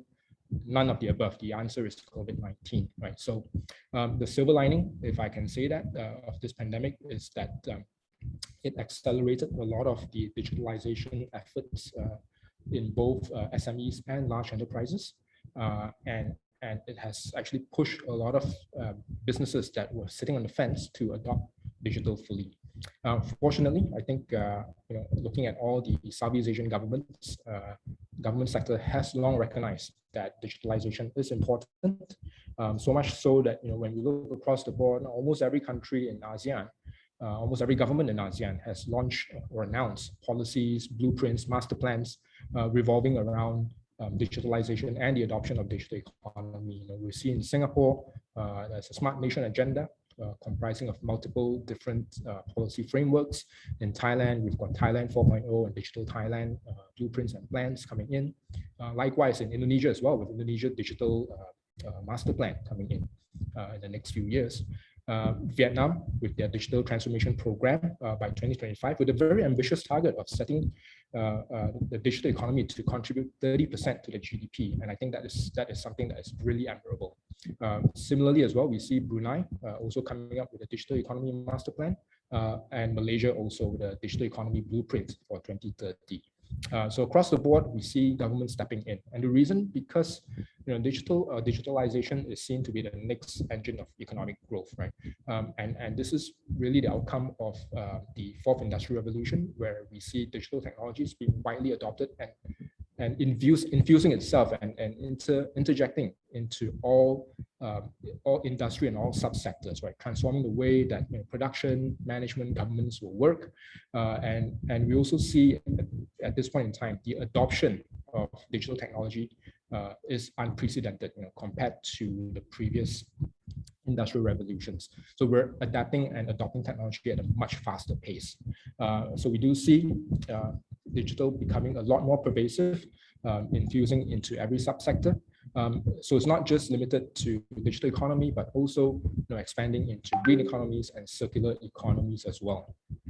Now, of course, all this is very exciting. It's fantastic. It sounds like science fiction, right? To a certain extent. So the big question is then, we already shared that SME is a core pillar of the economy, right? So how do we then, cascade down all these big changes into the SMEs?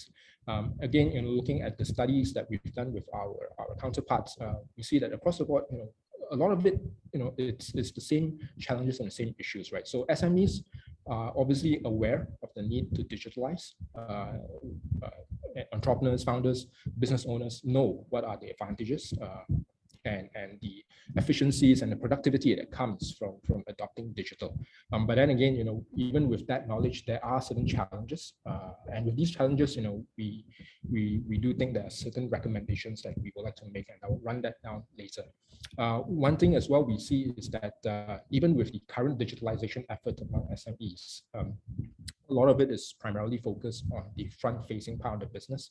So primarily into things like digital marketing and e-commerce, which is a good step. But I think the collective thought is that to really reap the full benefits of digitalization and digital transformation, our SMEs also need to consider looking at digitalization, other aspects of the business, particularly the back-end side of the business, in areas of process automation, manufacturing automation, finance, talent management, and so on. And that's where we see companies being able to reap the full benefit. However, having said that, this is where this kind of exercise, it's complex and complicated. Yeah. Something that also cropped out from the pandemic, and I think goes hand in hand with the digitalization as well, is that we also see that electronic payments adoption has increased across the board. And I'm just looking at Malaysia and looking at the statistics that I can share. We see that electronic payments have probably almost doubled in Malaysia in the last year or so, and the use of forms of mobile payments and e-wallet payments, both by consumers and merchant, has increased. So there is then an acceptance of such modes of payments within our normal way of life, and I do believe that this also has prompted a lot of businesses to adopt a digital or mobile-first approach to digitalization. Now, coming back into the recommendations that we see, again, across the countries that we've worked with and we've spoken to, there's some commonalities, and I would like to encapsulate this in the following few points. Number one, as mentioned, all governments in ASEAN has recognized the need for digitalization and are actively pursuing this agenda. But having said that, there has to be improved coordination among government ministries and agencies to avoid overlaps and to maximize the resources. Right? So coordination among different agencies needs to be improved, and at the same time, to also create working relationships with the private sector and associations such as ourselves, to be able to get the right feedback from the stakeholders to understand what are the pain points and needs on the ground, and to tailor policies and frameworks and implementation steps that would be relevant and timely. And then, an offshoot of that would be also to raise more awareness of such initiatives and programs. And again, we've also seen this, right, where a lot of good programs and initiatives are announced, but the news does not cascade down enough to all the stakeholders. So that I think there has to be a more concerted effort to increase this kind of communication, and at the same time to also share and communicate the success stories and also the learnings of such digital transformation journeys from other entrepreneurs and founders. And this is important to be able to allay the fears, uncertainty, and doubts when it comes to digitalization. Skills skills and talent is a key gap that we have also seen, and this is not just referring to talent and new talent that's coming up through universities or colleges and so on, but it's also looking at how do we reskill and upskill the existing talent within businesses also, so that everyone is able to participate in the digital economy. So governments do need to continue to come in to fund these programs and to provide grants for reskilling and upskilling of existing workers as well. And also, not to forget workers that may have been disrupted by the pandemic, who may have been laid off, and then how do governments then step in to provide the right training to reskill and upskill them to fit into the digital economy. So talking about funding, obviously, financing is important. Digitalization is by no means cheap, right, to be honest. So it can get expensive, and it can get expensive really fast. So again, this is where governments need to come in with a variety of different funding options and grants of all sizes and all scales to cater to the full spectrum of digitalization.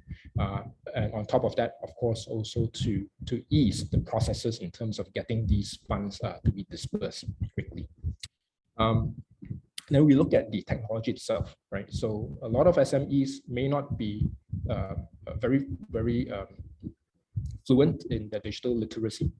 So they may not know what kind of technologies, what kind of products is out there. So again, this is where intervention is crucial to come in to match the right technology provider, the right technology partner to the SME, to work with them hand in hand together in terms of implementation, and perhaps at the same time to also encourage partnership and collaboration. And I say this because I think this is an opportunity where perhaps new startups can be groomed and new startups can be nurtured. We see in Southeast Asia, a lot of us probably adopt technologies from foreign countries. We have technologies from America, Europe, and the likes, which is perfectly fine, right? But within ASEAN, I do believe there is a certain amount of localization and customization that is needed. So why not work with local entrepreneurs, local startups to find these kind of solutions that we can roll out within ASEAN, and with this then we can create more regional ASEAN homegrown champions in this area. Of course, then the other thing would be infrastructure. Okay, infrastructure infrastructure rollout, I think, is important also to ensure that everyone and all segments of society is able to access the internet and to be able to fully realize and fully utilize the technologies that's available, and of course also keep pace with the changing technologies such as 5G and so on and so forth. Something that was interesting that was brought up by one of our member states, Singapore. Singapore has taken the lead in terms of signing G2G digital economy agreements with other countries. This is something interesting. I don't think I've seen other ASEAN governments doing this, and perhaps this is something that we can explore as well within ASEAN, and of course maybe ASEAN as a bloc to also then negotiate with other countries also in terms of signing digital economy agreements. Cross-border payment integration within ASEAN, again, Singapore is active in this area where we see the MAS, Monetary Authority of Singapore, forming cross-border links with Malaysia, Thailand, and so on. I think, again, there is potential here where we can form these kind of payment network integration within Southeast Asia. And then lastly, creating a community of digital startups within ASEAN to encourage entrepreneurs to innovate and collaborate together, where we can then exchange ideas and perhaps even have a fast-track recognition of our regulatory sandbox or regulatory frameworks amongst member countries. Yeah. So this is some of the thoughts that we have had. And thank you again for allowing me to share these ideas and these thoughts with you today. With this, I hand over the floor back to Johannes. Thank you, Brian. And I think it's very appropriate that you mentioned both the potential of digitization as a way for us to accelerate our path out of the pandemic, but yet at the same time also are very forthright and honest about the difficulties associated, and that it's not a magic wand. We are joined now by a stellar last panel for this session. All my colleagues from ASEAN Bank, it's Mr. Tanongsin Kanlaya from ASEAN Bank Cloud PDR, Kun Kopsak Ngongdi from ASEAN Bank Thailand, my partner in crime in several committees in ASEAN Bank, Ms. Haslina Taib from ASEAN Bank Brunei, and Mr. Jeffrey Tam from ASEAN Bank Singapore. If we could start with Mr. Tanongsin Kanlaya, I would like to ask you for your views on digitalization and how the work of the private sector, the business ecosystem builders, how could they equip businesses together with the government for e-marketing, and yet at the same time also ensure fair competition in selling products online? Your views, please. Okay, thank you, everybody. So I'm very glad to join this. And of course, congratulations to Ayec on this event and inviting us ASEAN Bank. So okay, direct on the question. So I mean, how can we ensure a fair competition online? Well, Actually, online e-commerce in Laos is very new, especially as the government have launched many initiatives to help the SMEs, so creating platform, etc. So I think now really like we talk about the impact of COVID, and people really are are keen to use this new tool and environments like for selling, for buying online. And actually, I as a member of parliament, we just passed a law on helping those things, on helping the development of the digital and economy and everything. How to make sure so the people get the services fairly, correctly, and everything. So I think this is this also with a lot of educations. We need to educate both the buyer and the sellers and provide. I think that's why we need the reward from the consumer. That, let's say, is B2B or B2C or whatever. So we need to have a survey about their their appreciation, about their feedback, and all these things like that to improve things. Because at the end of the day, I think many people talk already about trust. So it's all about trust and how we can create this trust in this new era, especially for people who never try or hope to use this platform, especially in the pandemic time of crisis. Okay, let me say something like that. Okay, thank you. Thank you, Mr. Kamal-san. It's very interesting to see and have heard your comments about Laos, which you mentioned is a country which is on its starting path into e-commerce and the online economy. So it's very useful that those perspectives are shared with us, especially for certain countries, like Mr. Ryan mentioned, are already more advanced in their journey. And we need to be considerate of the views of both countries like Laos, as well as advanced digital economy. So thank you for your points. If I could move on now to Kun Kopsak Dondi. If I could ask you about your views on online payments and how important they are in the current pandemic landscape, and if you perceive that services like unsecured credit, for example, buy now, pay later, do they have an important role in the adoption of e-commerce in ASEAN and e-payments in the region? Kun Kopsak, ask for your comments. Thank you. Okay, thank you.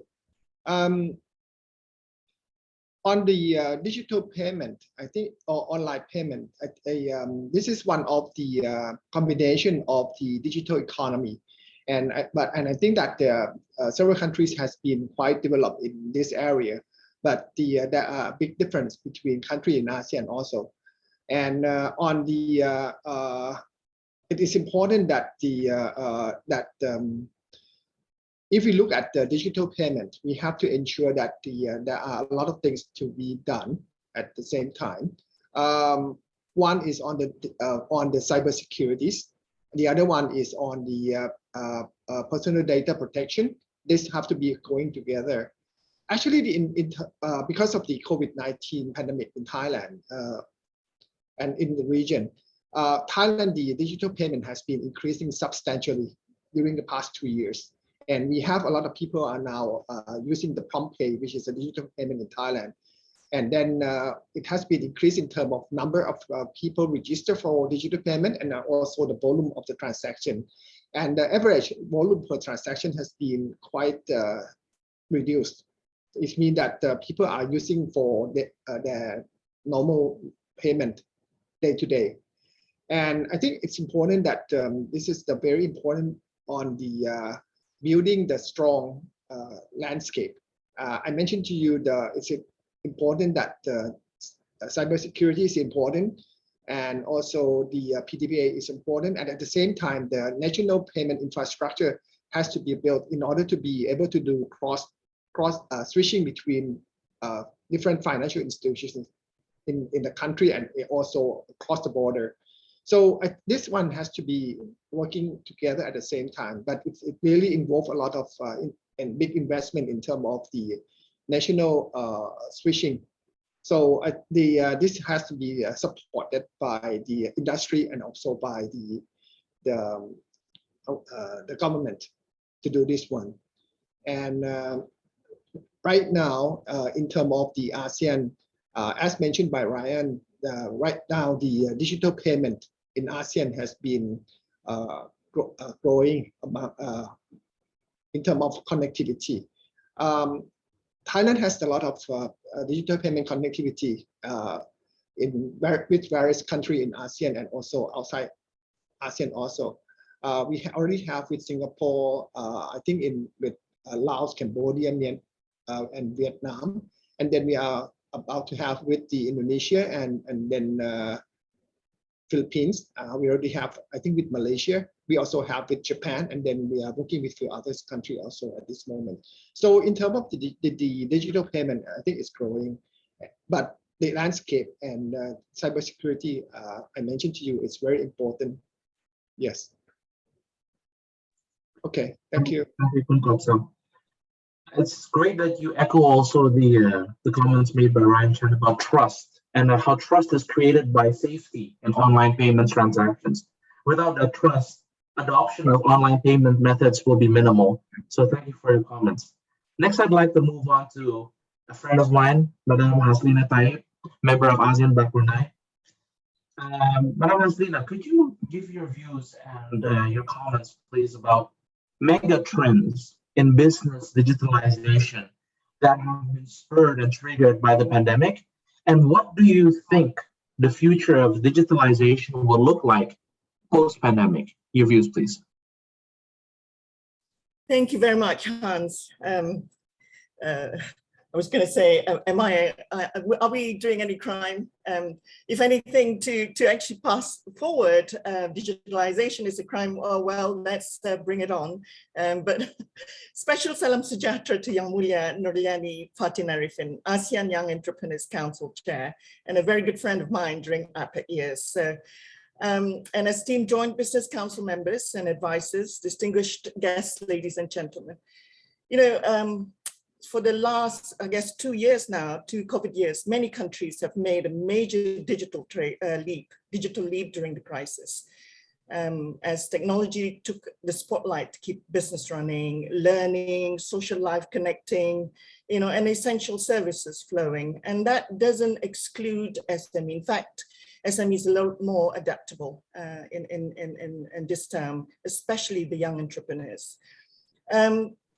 As the ASEAN Brunei Year, we work alongside the ASEAN Brunei Priority Economic Deliverables with regard to the recovery, digitalization, and sustainable strategic trust. You know, and I think again, technology will drive the digital, the recovery agenda. And I have always emphasized this. Even though we're actually looking at emerging technologies, we really need to enable true innovation. And proposal and programs have to be citizen-centric, SME focus, reform SME focus, that should promise to make a meaningful impact across many SME sectors, as well as supporting digital government, you know, for young entrepreneurs. With our theme for ABIS, with sustainability at heart. And I still hold true with that. So with currently the 4th industrial revolution as we speak, you know, the more mature council members, but with the young, intelligent members of ours, equally, if not probably more daring, if you like, the rise of emerging technologies such as artificial intelligence, robotic, you know, platform to platform, and it changed the way we connect to within our businesses and institution and the government in the digital world. So I think, you know, as COVID struck our economy, our world economy, or the regional economy, the physical contact kept to the minimum. It's imperative that we push forward for a better digitalization. You know, because I think otherwise we keep on talking about e-government, we keep on talking about things that we have done in the last era. And I think that's why, you know, continuing to connect to a lifeline and to a circle of trades and trading partners. Swifter online shopping and online payments has to ensure current flow of business be becoming more competitive. The young entrepreneur needed that because they're a little bit more agile in terms of onboarding innovative solution. So I want to touch a little bit on the online payments, specifically in the discussion that was earlier and brought up earlier by the two panel speakers. You know, in Brunei, as we move from cash-based, credit card-based, account transfer, we are constrained by RTGS, just like Kopsak was saying. You know, the RTGS, the ACH, interbank settlement delay and costly with the cross-border payment challenges as well. So for young entrepreneurs, they don't really want to understand this. You know, they want to move swiftly to fast payment network. You look at Singapore, you look at Thailand, which enable faster and cheaper mobile to mobile transfer, consumer, merchant, and cross-border platform. So the back end of the technology need to be looked at for the young entrepreneur to actually be more competitive in the region. You know, what's next? I love the CBDC, for example, the Cambodia project Bakong, domestic retail. Almost 200,000 people use the digital wallet and almost 6 million have benefited through the use of a connected banking app as of August 2021. It's amazing. Other cross-border trails like Project Dunbar, which is Australia, Malaysia, I think Singapore, and as far as South Africa is concerned, the Ambridge, Hong Kong, Thailand, China, the UAE. These are very, very exciting. The front barrier, you know, so don't really want to sound like Star Trek, but you know, the young entrepreneurs are very, very. I really admire them. They really push me to actually start thinking about, oh, you know, let's not talk about yesterday. Let's talk about today and tomorrow, the near tomorrow.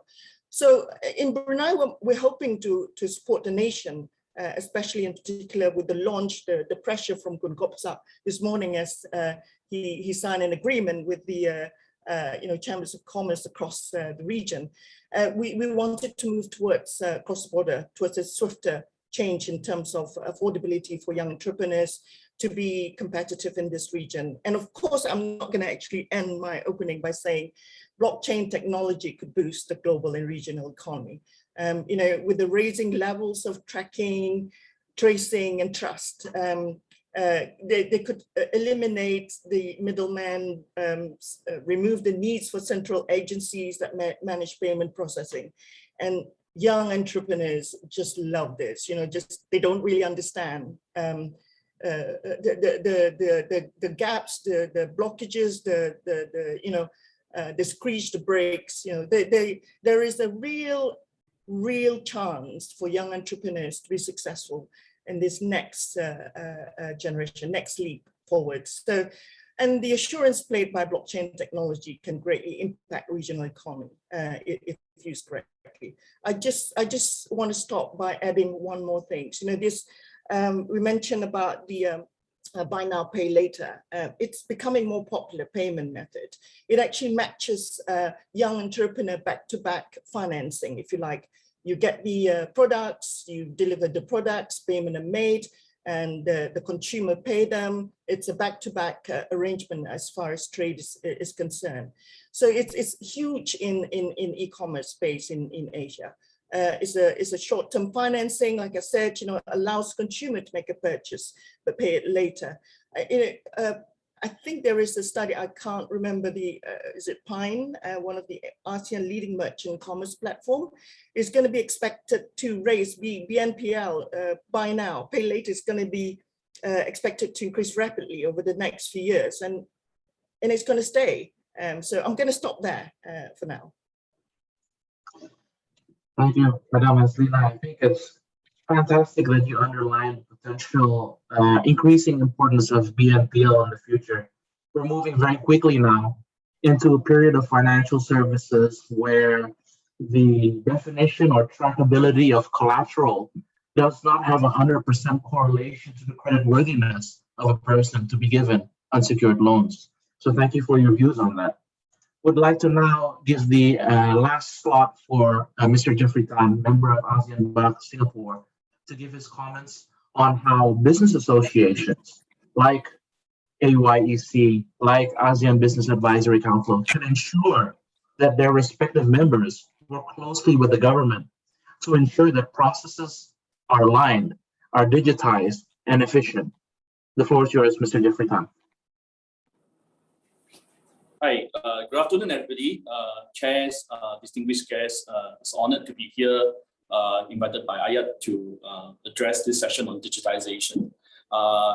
Being a supply chain and a tech person, I think it's fair enough for me to give a bit of my own opinion in this topic revolving digitization. Before I answer the class question on how associations can really work with governments to do this, I think the previous few speaker has really sort of cleared up, what this entire digitization is about, from e-commerce to digital payment, and then the different modes of business model that arise in this digitization world.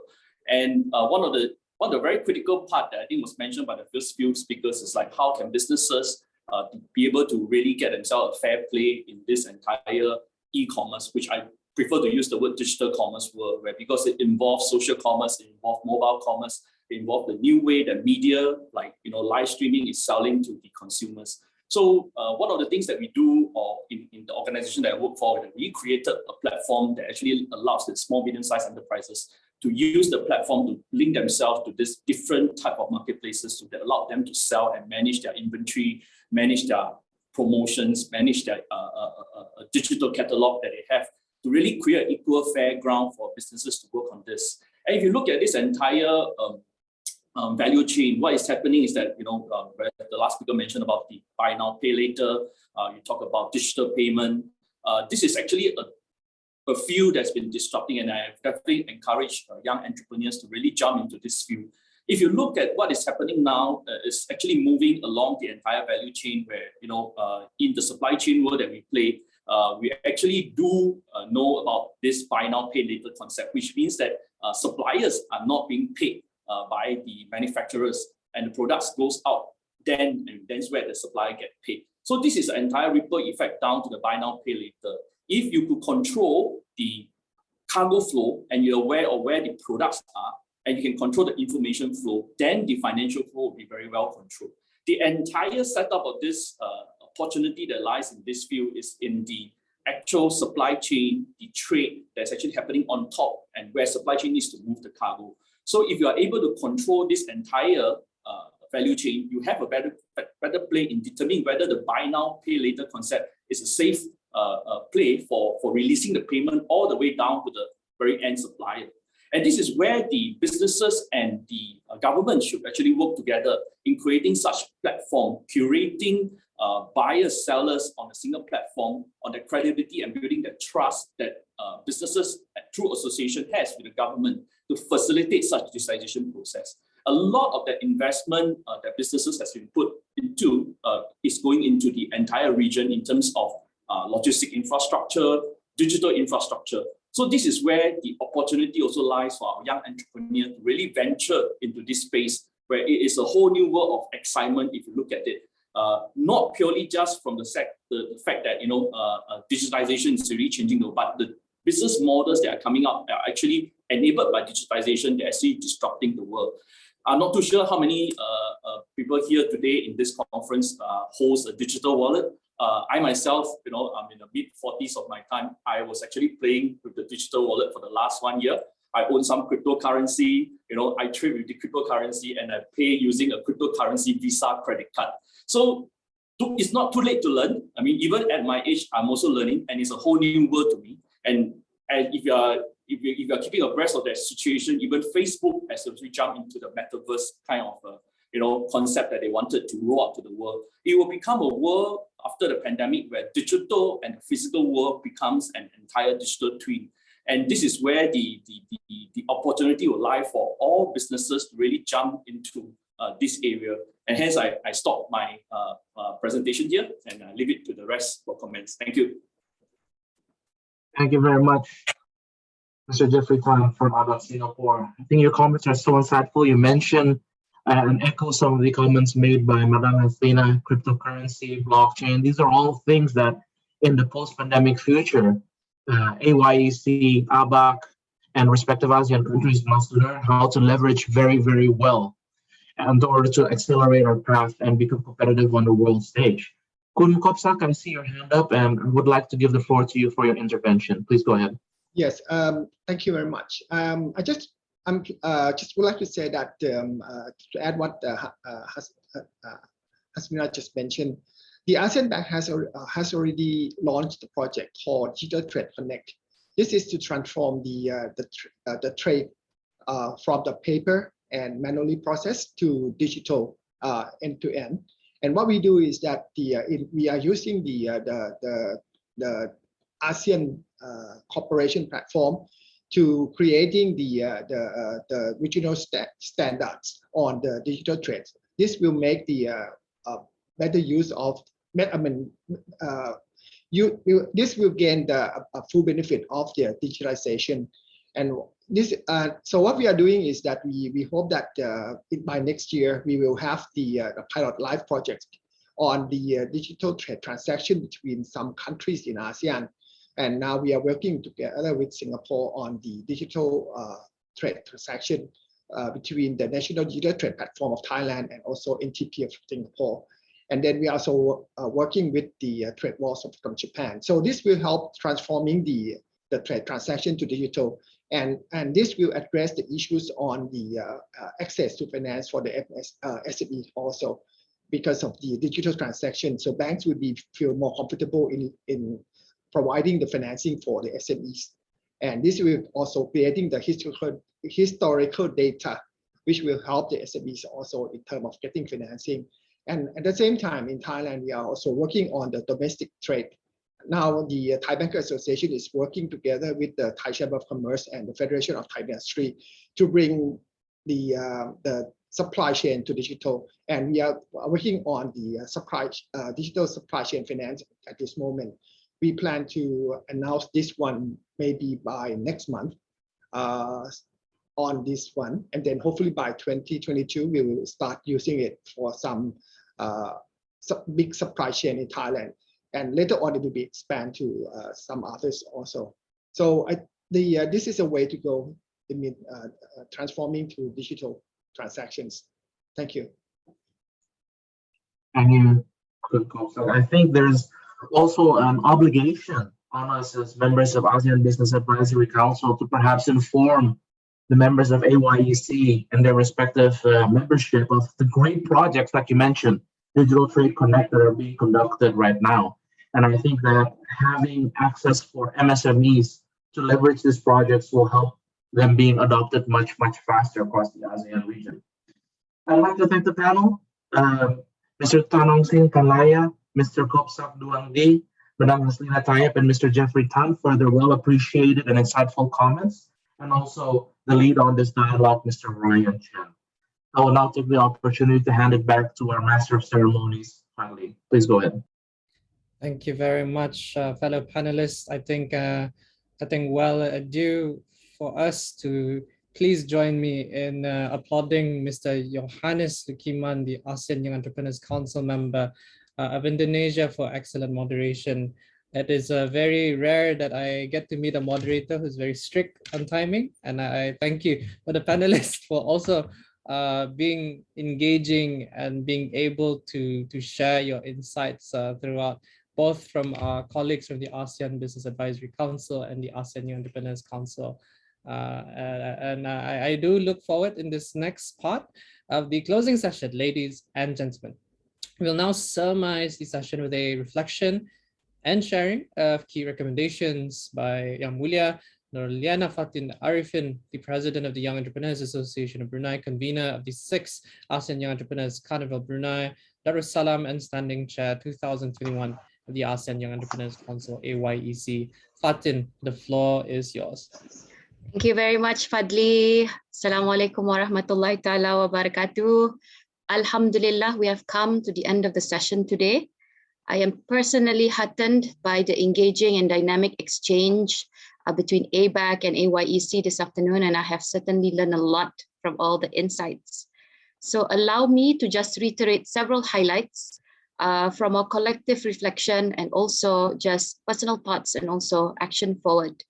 I think number one, as we heard today, our supply chains have been adversely impacted by both COVID-19 lockdowns and of course, most recently, the speed of the economic recovery as countries around the world are moving towards reopening, leading to sudden surge of demand, leaving the supply chain under a lot of pressure and disruption. Clearly, what the pandemic has done is it has exposed us to the fragility of the global supply chain, exacerbated, of course, by the fragmentation of the decision-making processes, the limited collaboration between buyers and suppliers, and of course, the transactional management. So there is no obvious central business or authority commanding and controlling these chains. Number two, on tourism. Tourism is among the industries that have been hit hardest by the COVID-19 crisis, as tourism essentially grounded to a halt. So it's been over a year since the onset of the pandemic, nearly 2 years now. The numbers are staggering.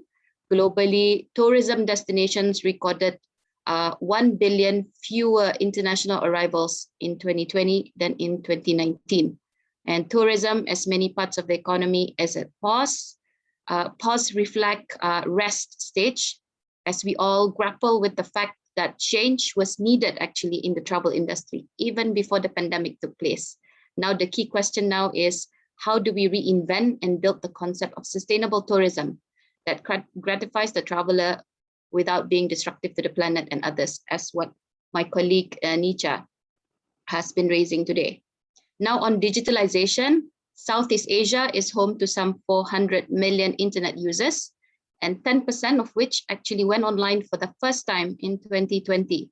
So our internet penetration here stands at about 70%, higher than the global average. However, our digital adoption still remains nascent. So it wasn't until the pandemic that the adoption of digital services, such as e-wallets and online shopping, actually really took off. Additionally, whilst COVID-19 pandemic has accelerated the digital transformation across industries, I think our MSMEs are yet to understand that digitalization is more than just simply putting physical businesses up online. Especially as now we are starting to realize more and more that the main issue really is the inability of our MSMEs to really strategically embrace digitalization. So we have a huge gap here with digital competencies. And as we all know, businesses that are not able to respond to the need for digital transformation fail miserably during this pandemic. And this is really serious. So to conclude today's session, given the complexity of the disruptions brought by the pandemic across various sectors and industries, I think the recovery phase will require unprecedented levels of orchestration and also coordination during this challenging, uncertain, and potentially protracted recovery period. So I think it is very telling that public and private partnerships and cooperation is needed, I think, to build an ASEAN economic and trading community that is both agile and resilient. So we sincerely hope that as the Young Entrepreneurs Council, representing over 70,000 young entrepreneurs across ASEAN, that we could contribute to a stronger, inclusive, and more sustainable ASEAN in the coming years, inshallah. Again, on behalf of my AYEC colleagues, we wish to thank the Chair, Honorable Yanti Rahman, Executive Director, Mr. Hill Gonzalez, and all our esteemed speakers today from the ASEAN Advisory Council for engaging with us openly. And we look forward to many more series of engagements in the future, inshallah. Thank you very much.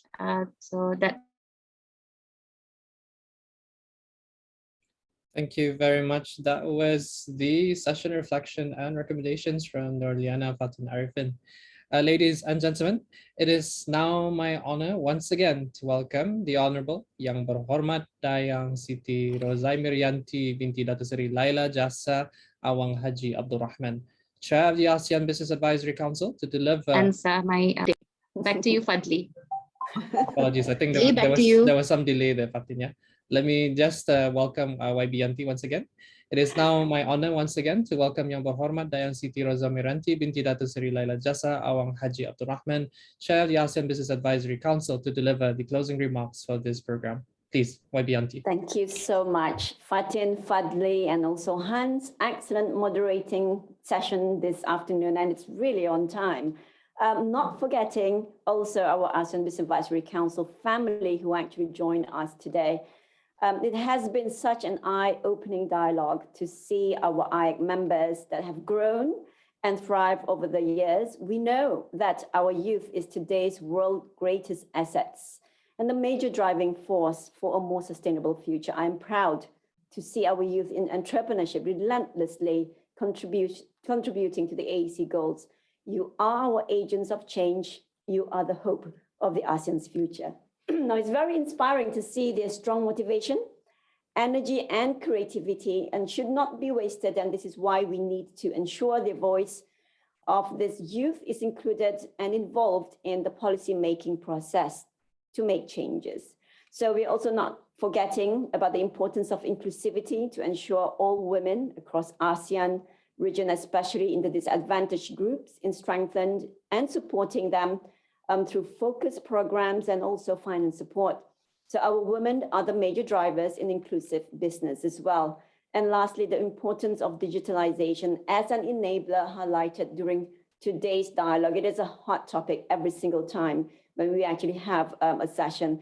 And this pandemic serves as an opportunity to create a momentum for strengthening our youth through their skills development. And most importantly, execution is the key with clear deliverables as well as with the leadership of respective regional and national levels. So I will end here. Thank you so much and look forward for tomorrow's carnival. Thank you. Over to you, Fadli. Thank you, YB, for those remarks. Ladies and gentlemen, taking this opportunity, we will now welcome a group photo. If I can ask ladies and gentlemen to switch on your cameras, and I'll just give that a few seconds before we have our group photo quite shortly.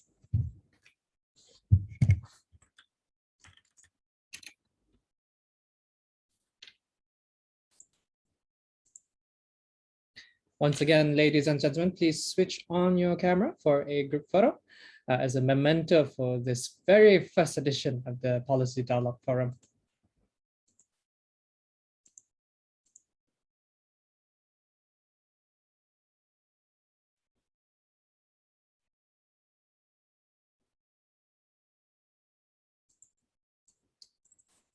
Okay, I think without further delay, I'll just go right ahead to take the photo from my side. Beautiful faces. Thank you so much for joining us, ladies and gentlemen. Okay, I'll give a count for 3 seconds, and there are 2 pages, so we'll take this twice. Big smiles, everyone. 3, 2, 1. Smile. Okay, that's the first page. Give me a moment. Okay. Second one, big smiles. 3, 2, 1. Okay, thank you very much, ladies and gentlemen. So that was the photo taking session earlier. Ladies and gentlemen, the Policy Dialogue Forum marks the first day of the 6th ASEAN Young Entrepreneurs Carnival that is held today, the 19th of November, until this Sunday, 20th November 2021.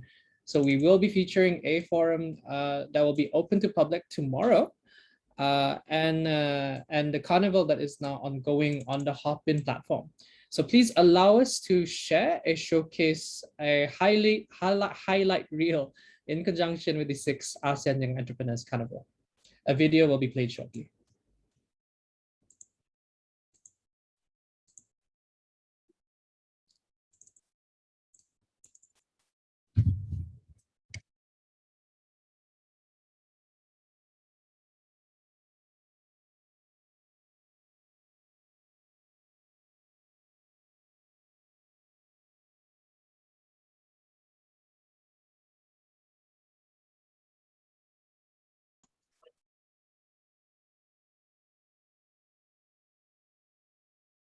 Probably there's no sound on my end. Yes, you are correct. Well, let us just adjust the settings and then we'll have the video played again shortly. Thank you.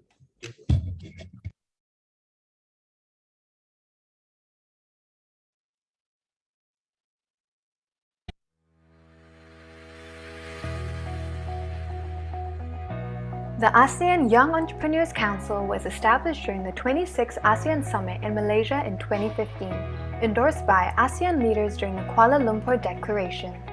The ASEAN Young Entrepreneurs Council, AYEC for short, is a network of national young entrepreneurs associations from 10 ASEAN countries. Its founding was advocated by the ASEAN Business Advisory Council and ASEAN Secretariat as a landmark initiative as a platform for regional cooperation amongst ASEAN young entrepreneurs aimed at providing young entrepreneurs a voice at the table of private sector's representatives in ASEAN.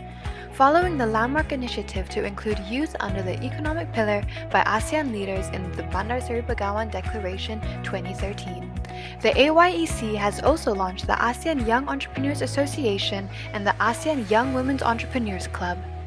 A key annual agenda and highlight of the AYEC is the ASEAN Young Entrepreneurs Carnival, inaugurated in Kuala Lumpur in 2016 to celebrate ASEAN youth in their entrepreneurial spirit and nurture companionship. Since its founding, the AYE Carnival has brought together over 3,000 young entrepreneurs in Kuala Lumpur in 2016, Manila in 2017, Singapore in 2018, Bangkok in 2019, and Hanoi in 2020 hybrid. In 2021, the AYE Carnival is hosted entirely virtually in Bandar Seri Begawan. The 6th ASEAN Young Entrepreneurs Carnival, themed Reimagining Business in the New Paradigm, calls for businesses and young entrepreneurs to overcome the disruptions brought by COVID-19 through digitalization, leadership, collaboration, and inclusive involvement of women in addressing the grand challenges of our times as we adapt to this new normal. The 6th AYE Carnival aims to inspire and challenge young entrepreneurs in ASEAN to take on lessons from the pandemic to re-emerge stronger, wiser, and bolder together to build resilient, nimble, and innovative businesses and contribute to taking ASEAN to greater heights.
Ladies and gentlemen, that was the highlight reel of the 6th ASEAN Young Entrepreneurs Carnival. So attendance is free of charge. Those interested to attend may register via the hopin.com link that has just been posted on the chat. But once again, that's hopin.com/events/6 AYE Carnival. So please take the chance to share this with your contacts, friends. The event is still open. And we would love to have you over, not just for the carnival that is already happening today, tomorrow, and the day after tomorrow, but also please do join us for the public forum tomorrow. We will start first thing in the morning, and we hope to see you then. Thank you, and ladies and gentlemen, thank you for your time and energy and contributions for the first edition of the ASEAN Business Advisory Council, ABAC, ASEAN Young Entrepreneurs Council, AYEC Policy Dialogue Forum. So we've just had a whole session under the theme Agility, Adaptability, and Innovation, paving the path forward towards business recovery. So that was a session aimed to collectively reflect, dialogue, and discuss with key enablers to recovery. Once again, today marks the first day of this AYEC Carnival. It's held today, 19th until the 20th November. And once again, we do hope to see you tomorrow and to also visit some of our items that we'll be holding in the program. On behalf of the organizers, this event would not have been possible in close partnership with the ASEAN Business Advisory Council, our local telecommunications partner, Imagine Sendirian Berhad, official bank partner by Duri Bank, supporting partners, the ASEAN Young Entrepreneurs Association, the ASEAN Young Women Entrepreneurs Club, and the Ministry of Culture, Youth and Sports, Brunei Darussalam. Strategic partner, Nexploit Advertising and Media, online news partner, the Bruneian event marketing partner, Brunei.events, event broadcasting partner, Mint, digital advertising partner, Mixel, media partner, Biz Brunei, and lastly, a set of sponsors, Battle Pro event, Brunei Timber Company, Sendirian Berhad, and Blue Raincoat Collective, and as well as the committed working committee of the 6th ASEAN Young Entrepreneurs Carnival. Ladies and gentlemen, as with customs and norms in Brunei Darussalam, to conclude today's event, allow me to recite Surah Al-As. Astaghfirullahalazim, astaghfirullahalazim, astaghfirullahalazim, wal-as, innal insana lafi khusr alladhina amanu wa amilus salihati wa tawasaw bil haqqi wa tawasaw bis sabr. Sadaqallahul azim. Ameen ya Rabbil Alameen. Ladies and gentlemen, live from Bandar Seri Begawan, it's been a pleasure this afternoon. I hope everyone has enjoyed your time. We do hope we will be able to see you physically one day, but in the meantime, please do stay safe and take care. My name is Fadli Mzaini as the Master of Ceremony for today's program. Wabillahi tawfiq wal hidayah. Wassalamu alaikum wa rahmatullahi wa barakatuh. Stay safe and take care. Bersama-sama together until next time. Take care, everyone. Goodbye.